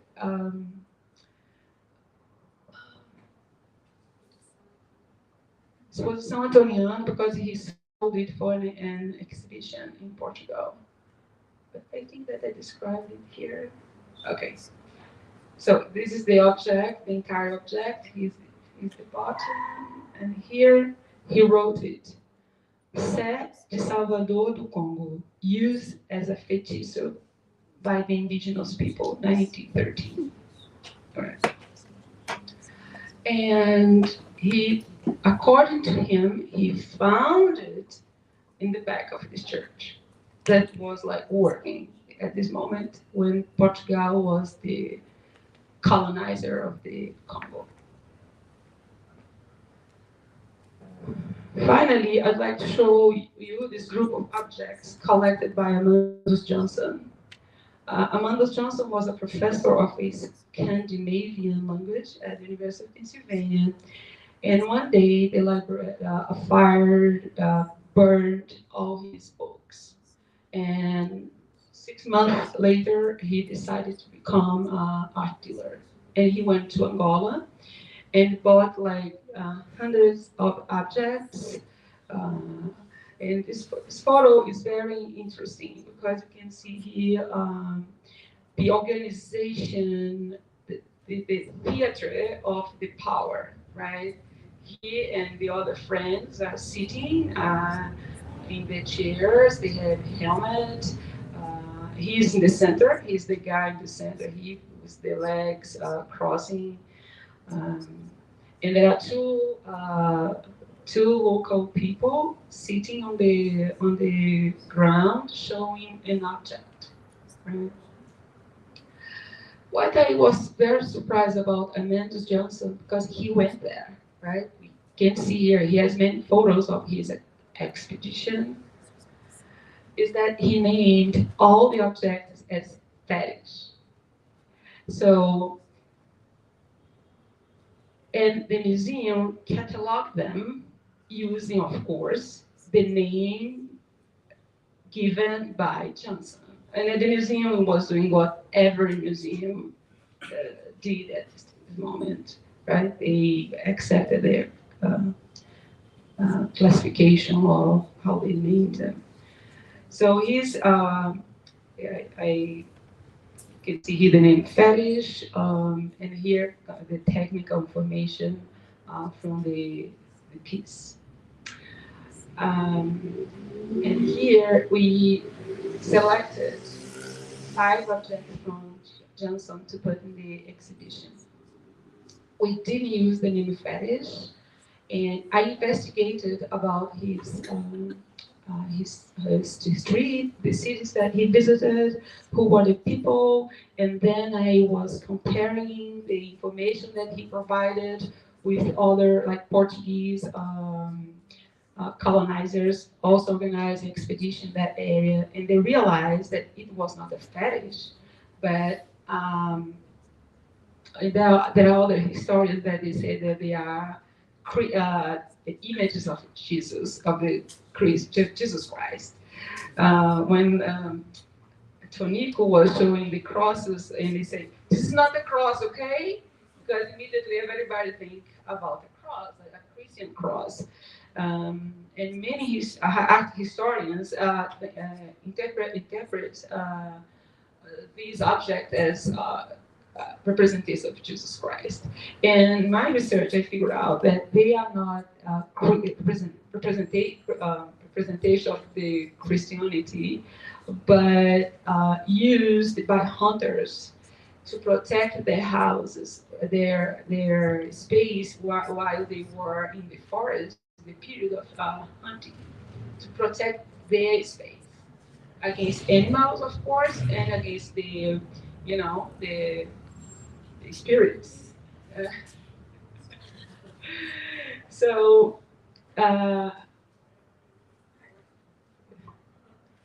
so I'm almost finishing. So today I want, okay, we could talk here. So in each case, fetish erase relational knowledge and replace it with fantasies of magic, ritual, and irrationality. The colonial museum grew from the misinterpretations. Its classificatory system, dividing works into art, craft, or superstition, mirrored racial hierarchy. By labeling sacred works as fetish, museum institutionalized the European gaze as the sole judge of meaning. who today names objects as sacred? This question is equally complex. In many museums, contexts, sacred has become another classificatory label, often defined by curators or anthropologists rather than community themselves. When an institution declares an object sacred, it risks reproducing the same power dynamic it seeks to undo, speaking for the community instead of with them. The challenge then is to recognize when the notion of sacredness is externally imposed and when it arises from within living traditions. True decolonization requires shifting authority over naming and classification to the people who sustain the knowledge that animates these objects. Third point, I'd like to talk about violent displacement in Brazil. However, Brazil did not engage with colonialism in Africa. We were indirectly connected to that. How? We also bought pieces from antiquaries in Paris. We know. who am I? White rich collectors bought Egyptian antiquities in Paris. Besides that, Brazil adopted a colonial mindset in his process of collecting.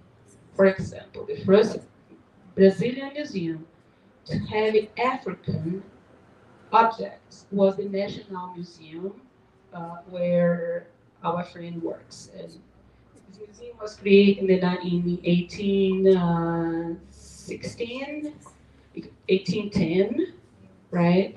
And in the next year, the king of Dahomey sent 30 objects as a diplomatic gift to the king of Portugal. So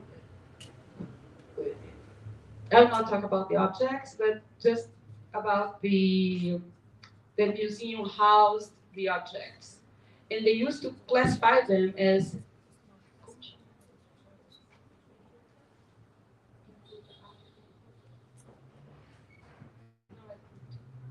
uncivilized Africa.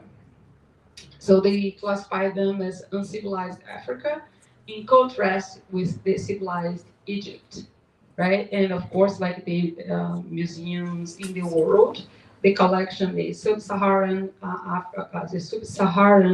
African collection never shares the same space with the Egyptian collections because they don't believe they are part of the same civilization.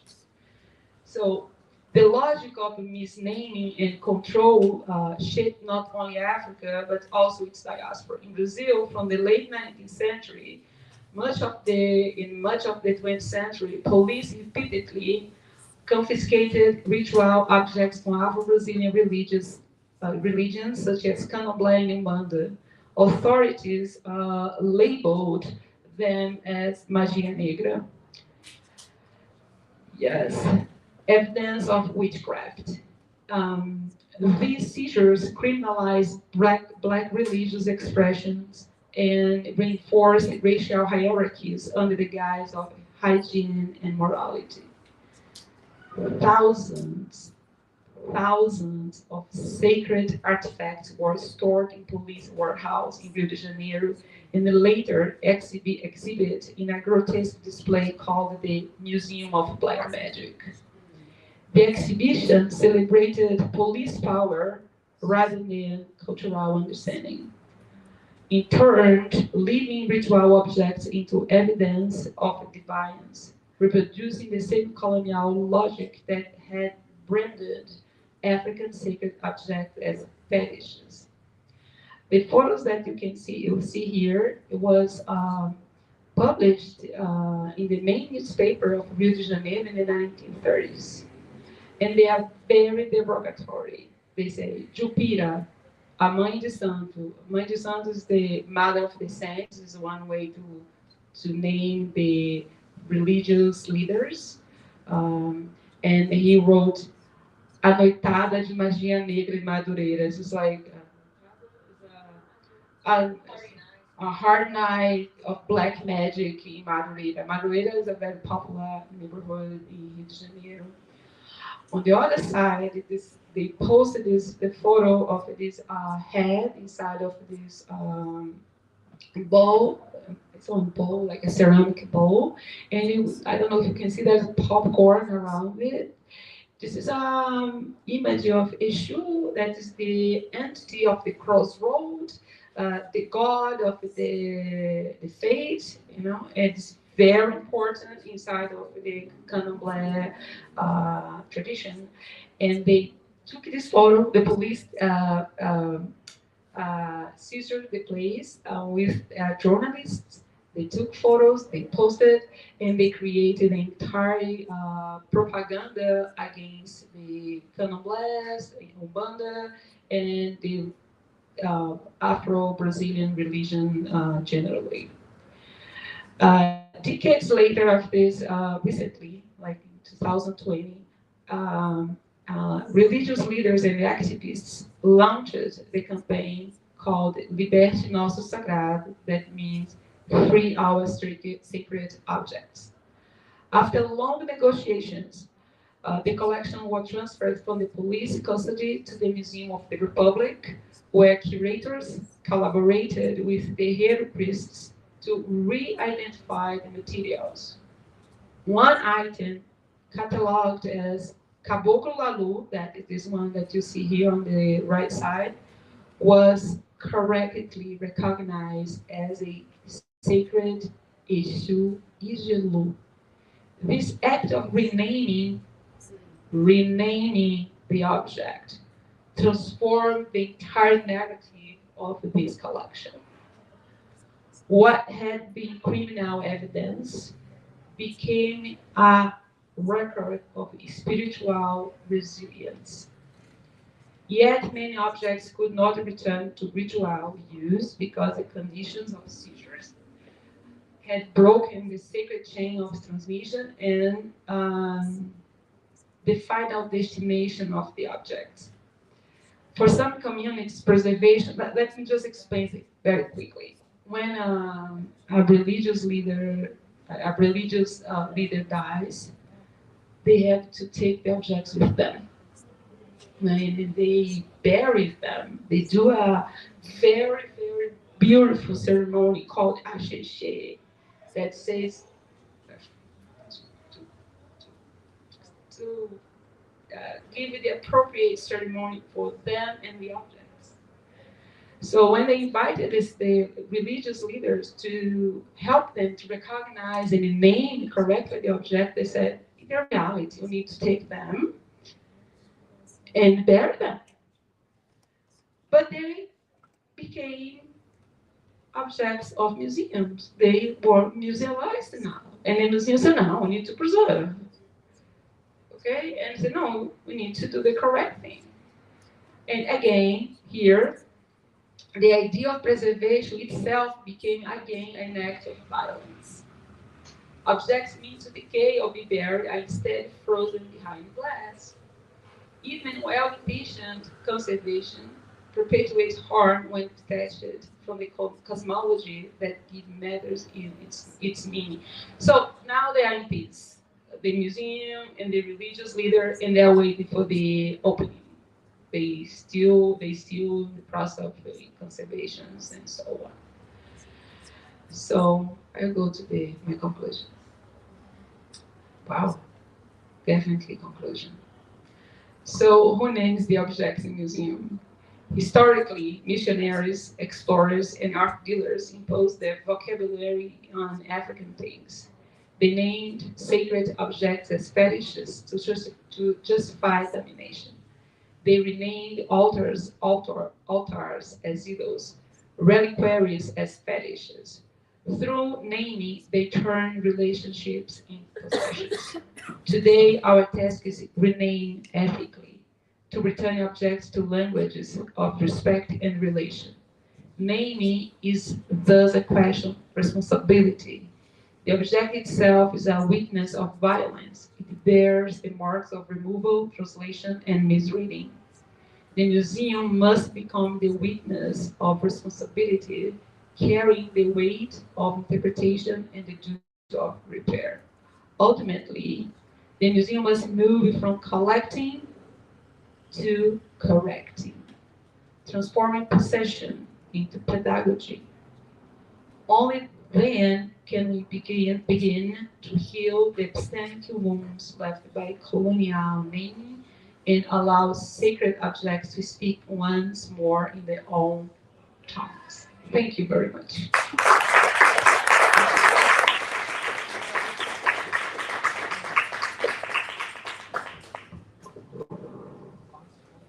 Well, Professor Beniclea, thank you so much for the presentation. I looked here at the time and said, I don't want her to stop because this is precious. This is way too good.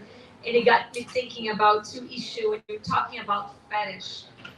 I was just wondering if an alien dropped in Europe in the middle of and I was raised a Catholic.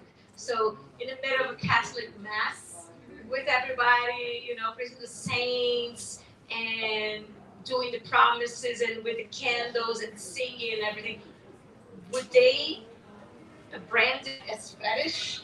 So it's the same idea, right? We brand it as fetish, something that doesn't belong to us. We don't even bother understanding what it is. And the other, something I was mentioning to you yesterday, when we talk about these objects produced mostly in Europe, but also most actually in the global north, we call them art. And then when we're thinking about these objects, or when we have an exhibition about objects that were not produced in Europe, we call them artifacts. So what's in a name, right? How do you distinguish art from artifacts? And your presentation, it brought us so much through this. Thank you so much. I really wish that we can do it again. I wish to get everyone here next year and have at least 1 hour for each person, because the questions raised and the debate that can go on is so rich. Thank you, Professor. I think we have saved going through this idea of the sacred. We wanted to finish with Dr. Freddy, especially because he's going to bring us a different perspective. He's a visual artist and a photographer. He graduated from the Academy of Fine Arts in Kinshasa, where he has obtained the Diplôme National Supérieur d'Expression Plastique. Mutombo has been conducting artistic research and reflection on photographic images produced in Congo since the beginning of the Belgian colonization. So we're going to go from all the theory and the research to how this is expressed in visual arts. So I'd like to now give the floor to Mr. Freddy Mutombo. Yeah.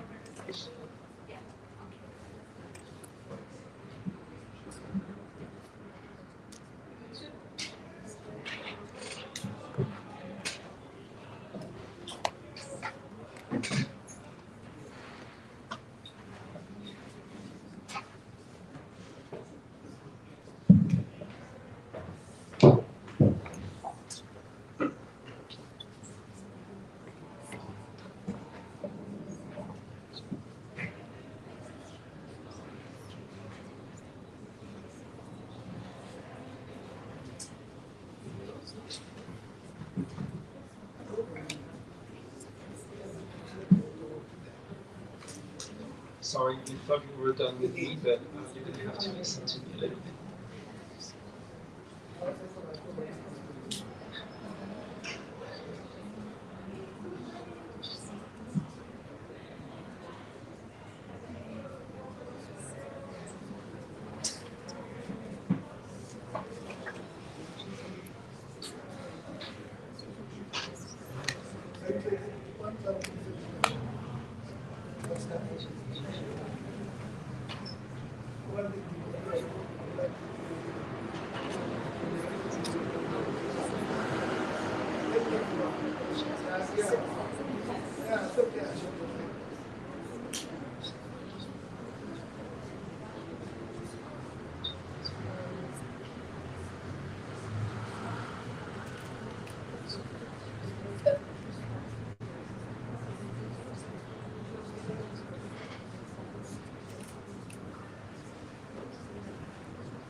Oui.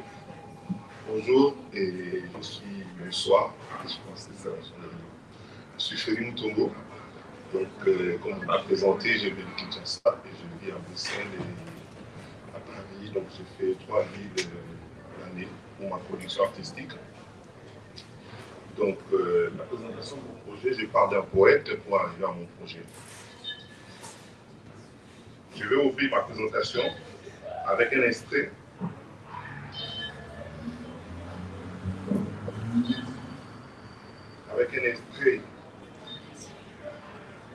d'un poème du grand poète congolais Matala, publié en 1967 dans un recueil intitulé Réveil dans un nid de flammes. My name is Freddy Mutombo. I live in Kinshasa, Brussels, and Paris. I would like to start my presentation with an excerpt from a poem by the great Congolese poet Matala Mugali Chiakatumba that was published in 1967 in his book titled Awakening in a Nest of Flames. I will not translate the poem. Translation French to... A intérprete de francês só podia ficar até no máximo 5 horas. A gente realizava a organização.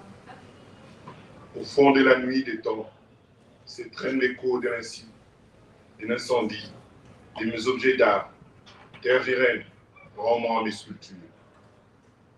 Au fond de la nuit des temps, un ordre m'arrive de reprendre les mendiantes qui ont ton ventre. Terre virène, romans mes boucliers, écarte-toi.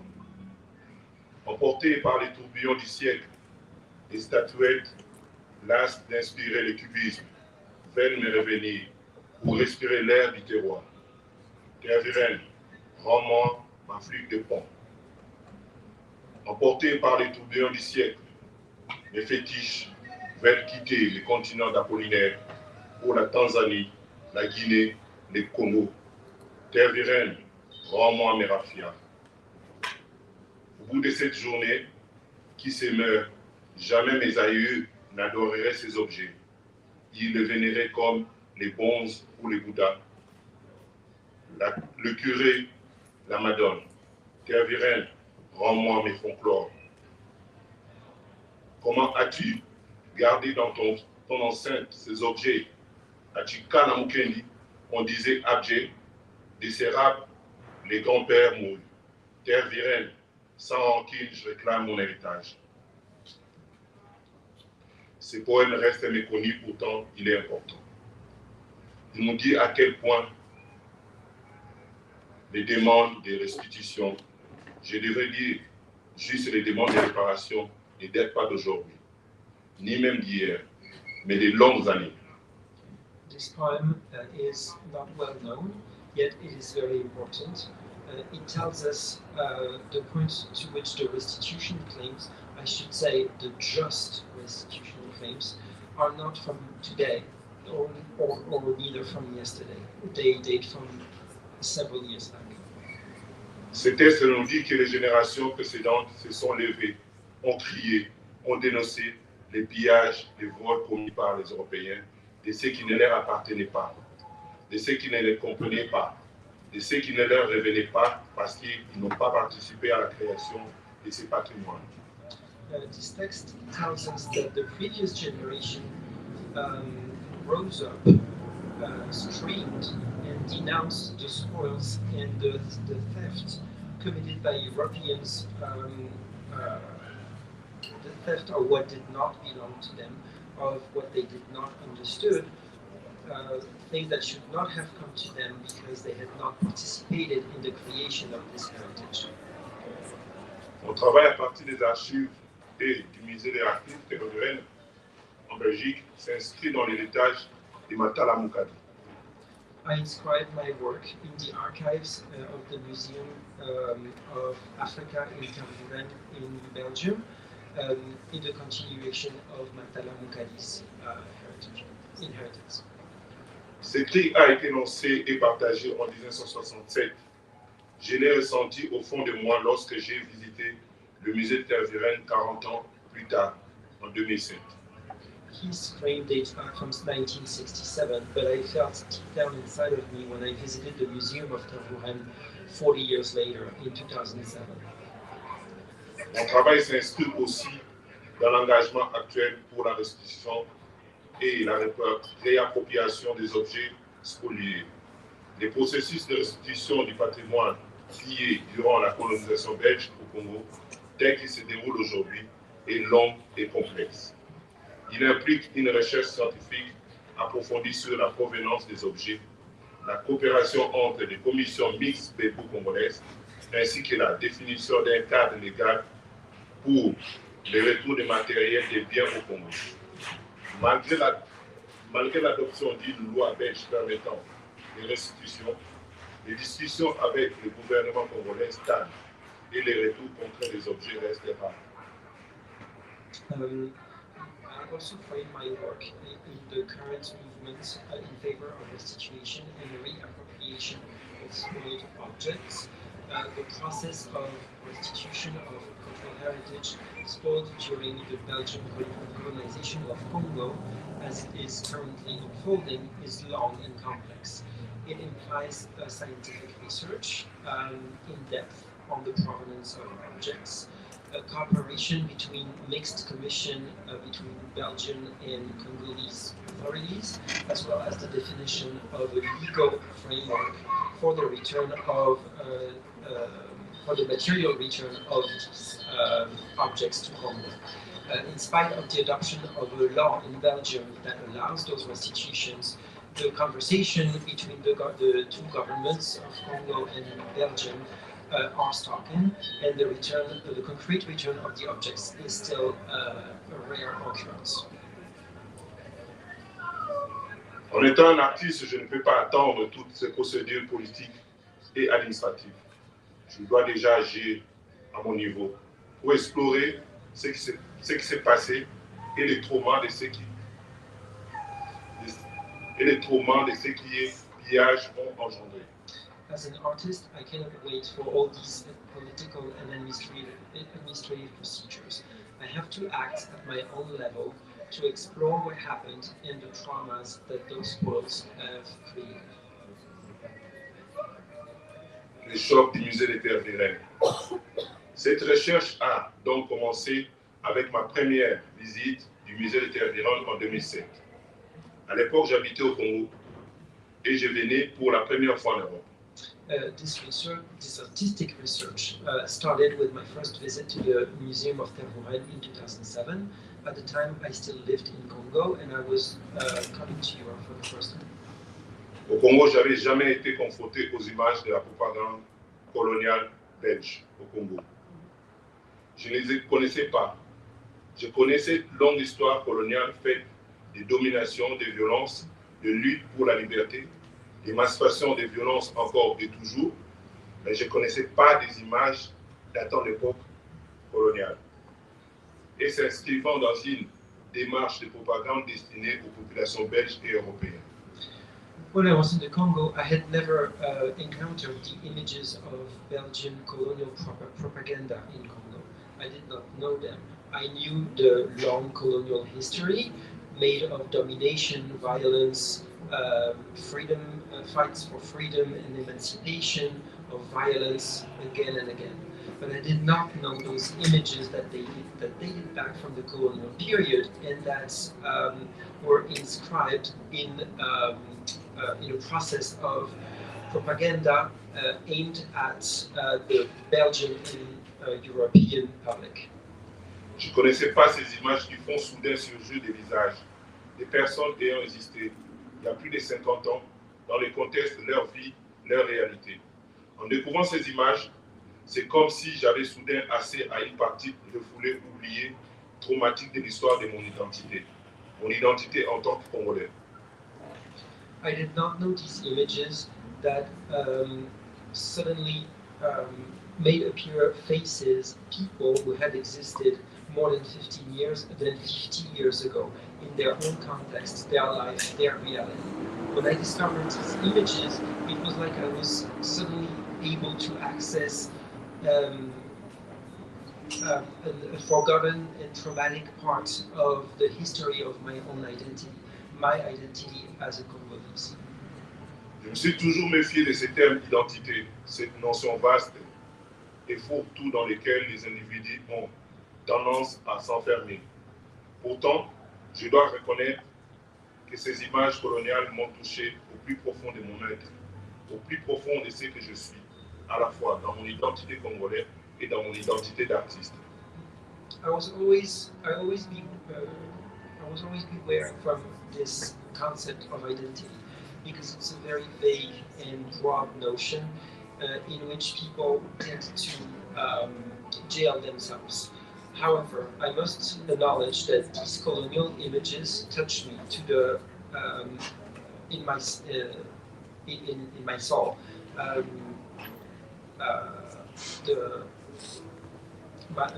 In my own self, as much in my identity as Congolese as in my identity as an artist. Le musée de Terre-Vérenne est un lieu traumatique pour les Congolais. Il est emblématique du colonialisme européen et de sa violence sur le peuple colonisé. Son histoire est intimement liée à l'histoire de la colonisation du Congo par la Belgique. Il fut créé en 1898 ou 98 à la demande du roi Léopold II pour éveiller l'intérêt et la curiosité du peuple belge pour ce qui était l'époque de l'État indépendant du Congo. The Museum of Tervuren is a place of trauma for Congolese people. It represents European colonialism and its violence over the colonized people. Its history is linked to the history of colonization of Congo by Belgium. It was created in 1898 by King Leopold II to raise interest and curiosity among Belgian people for what was at the time the independent state of Congo. En 2007, quand j'ai visité le musée, c'était avant la fermeture en 2013 pour la rénovation. L'exposition permanente était encore totalement dans la continuité de celle qui avait été créée durant la colonisation. Les représentations coloniales dans toutes les violences se sont mises à me hanter. À compter de ces jours, je savais que j'allais désormais vivre avec des images terrifiantes, respirer, penser, créer, rêver avec ces images et ces représentations, et commence à tracer un chemin à travers une forêt de questions. In 2007, when I visited the museum, before it closed in 2013 for renovation, the permanent exhibition was directly in continuity of those that had been created during colonization. Colonial representations, with all their violence, started haunting me. To this day, starting from that day, I knew that I would now live with those terrifying images, breathing, thinking, creating, dreaming, with all these images and these representations. And I would start carving my own path through all this forest of questions. Qui suis-je, exploration et dédoublement photographique.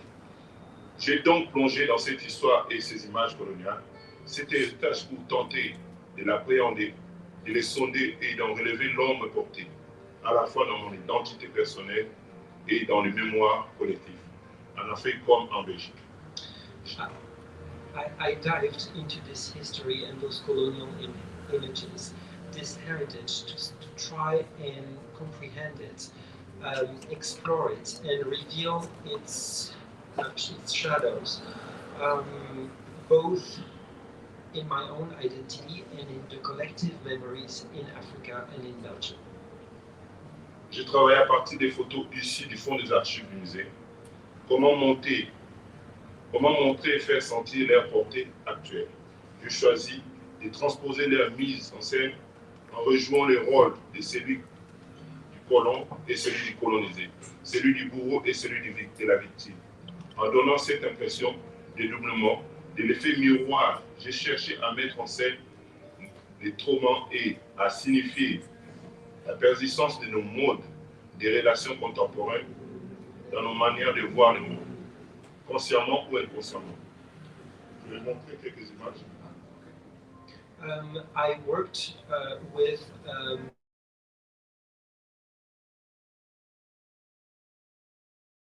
make others feel what they is now.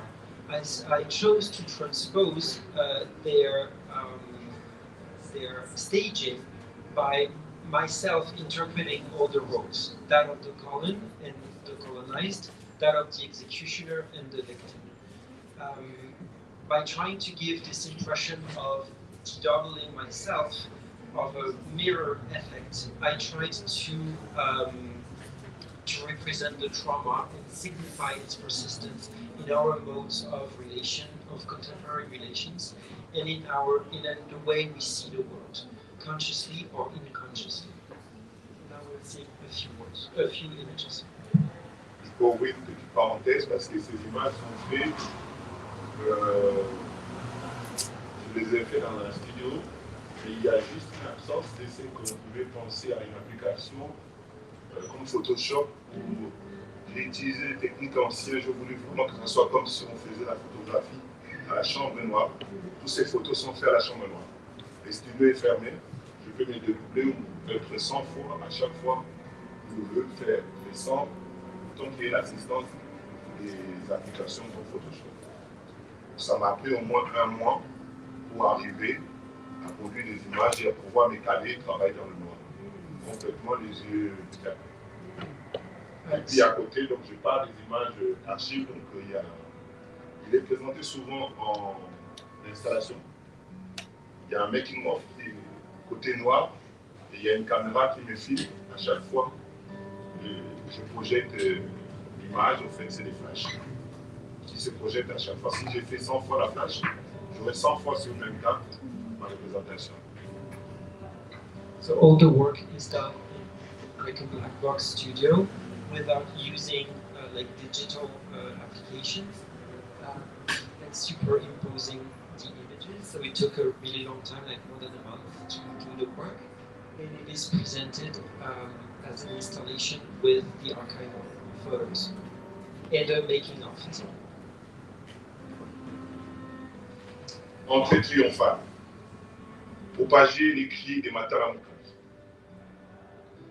Après ce travail photographique, j'ai commencé un travail intitulé Congomania, qui associe performance, installation plastique, vidéo et son d'archives. Comme si la photographie seule ne suffisait pas à combler les vides laissés par la violence du pillage, l'absence des objets. Comme si elle ne parvenait pas à ouvrir l'espace des guerriers que j'ai recherché. After this work with photography, I started another work called Congomania that links performance, visual arts installation, video, and archival sounds, as if photography alone could not fill the void that was left by the violence of the spoils and the absence of the objects, as if it could not open the space, the healing space that I was looking for. Donc j'ai choisi de créer des liturgies décoloniales pour poursuivre l'exploration d'une mémoire traumatique en croisant rituels et dialogues avec les archives des collections du musée des terres virelles et l'actualité. So I wanted to create a decolonial liturgy in order to pursue my exploration of a memory, of a traumatic memory, by crossing rituals and dialogue with the archives, the collections of the Museum of Tervuren and the news. Pour performer ces liturgies décoloniales dans les différents lieux, j'ai créé un personnage qui pourrait incarner ma réflexion, ma posture. J'ai opté pour le Mulopwe. Traditionnellement, c'est un chef dans la culture Luba, d'où je viens, au Congo. Il dispose de pouvoirs à la fois politiques et spirituels. In order to perform these decolonial liturgies in different spaces, I created a character that could represent my reflection and my positioning. I opted for the Mulopwe, who traditionally is a chief in the Luba culture in Congo. He has great powers that are both political and spiritual. J'ai donc représenté ce personnage en créant un costume spécifique en l'associant à l'image des prêtres missionnaires, car ces derniers ont eu un impact considérable sur les structures sociales traditionnelles du Congo. I represented this character by creating a specific costume and associating it with the image of the missionaries, because these had a formidable impact on the traditional social structures of Congo. Ma première liturgie décoloniale s'est déroulée au musée Tervuren lors d'une performance collective qui a clos l'exposition de l'artiste Freddy Tsiba en 2021. Et c'est mis en scène, j'ai mis en scène 7 personnages congolais qui vivent à Bruxelles, s'approprier du musée. Pour cette liturgie, j'ai travaillé avec les artistes suivants: Freddy Massamba, Bourpania, Moïse Lunga, Tister Ikomo, Précis Numbi et Vincent Zao. Et sous la coordination des gens profanes des commissaires d'exposition de Freddy Tina. My first decolonial liturgy took place at the Museum of Tervuren during a collective performance that closed the exhibition of artist Freddy Tsimba in 2021. This performance has 7 characters, Congolese characters, who come to appropriate the museum. For this liturgy, I worked with the following artists: Freddy Massamba, Boulem Paya, Moise Ilunga, Tister Ikomo, Précis Numbi et Vincent Nzao, and under the coordination of Jean Profane, who was the curator of the exhibition. Et comme vous le verrez dans l'extrait que je vais projeter tout à l'heure, les cris des Mataram Kali se propagent jusqu'à nous et renforcent encore l'urgence d'accélérer les retours des milliers d'objets qui meurent en silence dans les sous-sols du musée européen. And as you will see in the excerpt that I'm going to show you, Matala Mukadi's scream is coming to us and reinforces the urgency of accelerating still the return of thousands of objects that are currently dying in silence in the warehouses of European museums. Tervuren, sans rancune, je réclame mon héritage. La force d'un poète s'élance un cri qui transcende les temps et le lieu. Tervuren, no hard feelings, but I am claiming my heritage. This is the force of a poet, the force of a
work.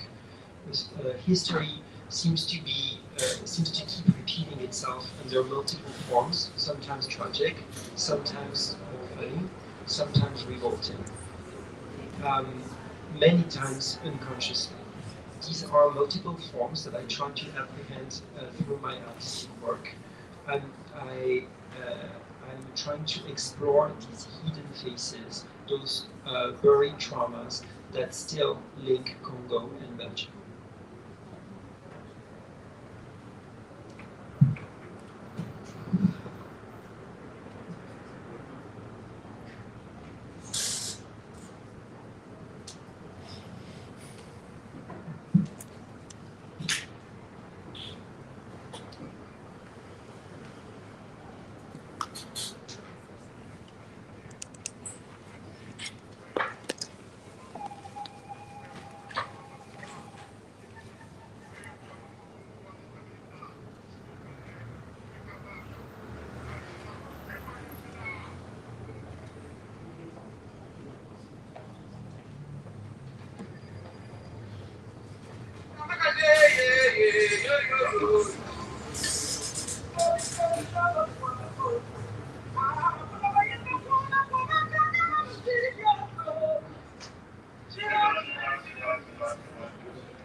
Rwanda yatikabaka uragwakwila bankambo betu bafuile kalakala pingu ni mama emuzu wewe unuku Rwanda ya mema mwana wa mfumo ilunga wa mutombo kati wa mutibata chibata chakwa kamoze chikabaka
moi.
Ce fétiche sur lequel on multipliera dans ma jeunesse.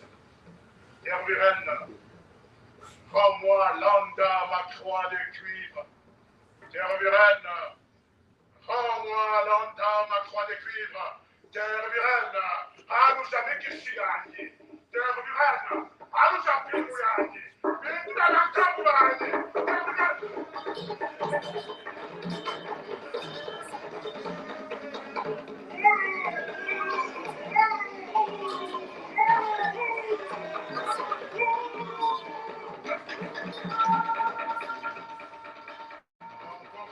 Par le tourbillon du siècle, les statuettes là s'inspiraient de cubisme, viennent me revenir pour respirer l'air du terroir. Tervirenne, rends-moi ma flûte de pan, Tervirenne.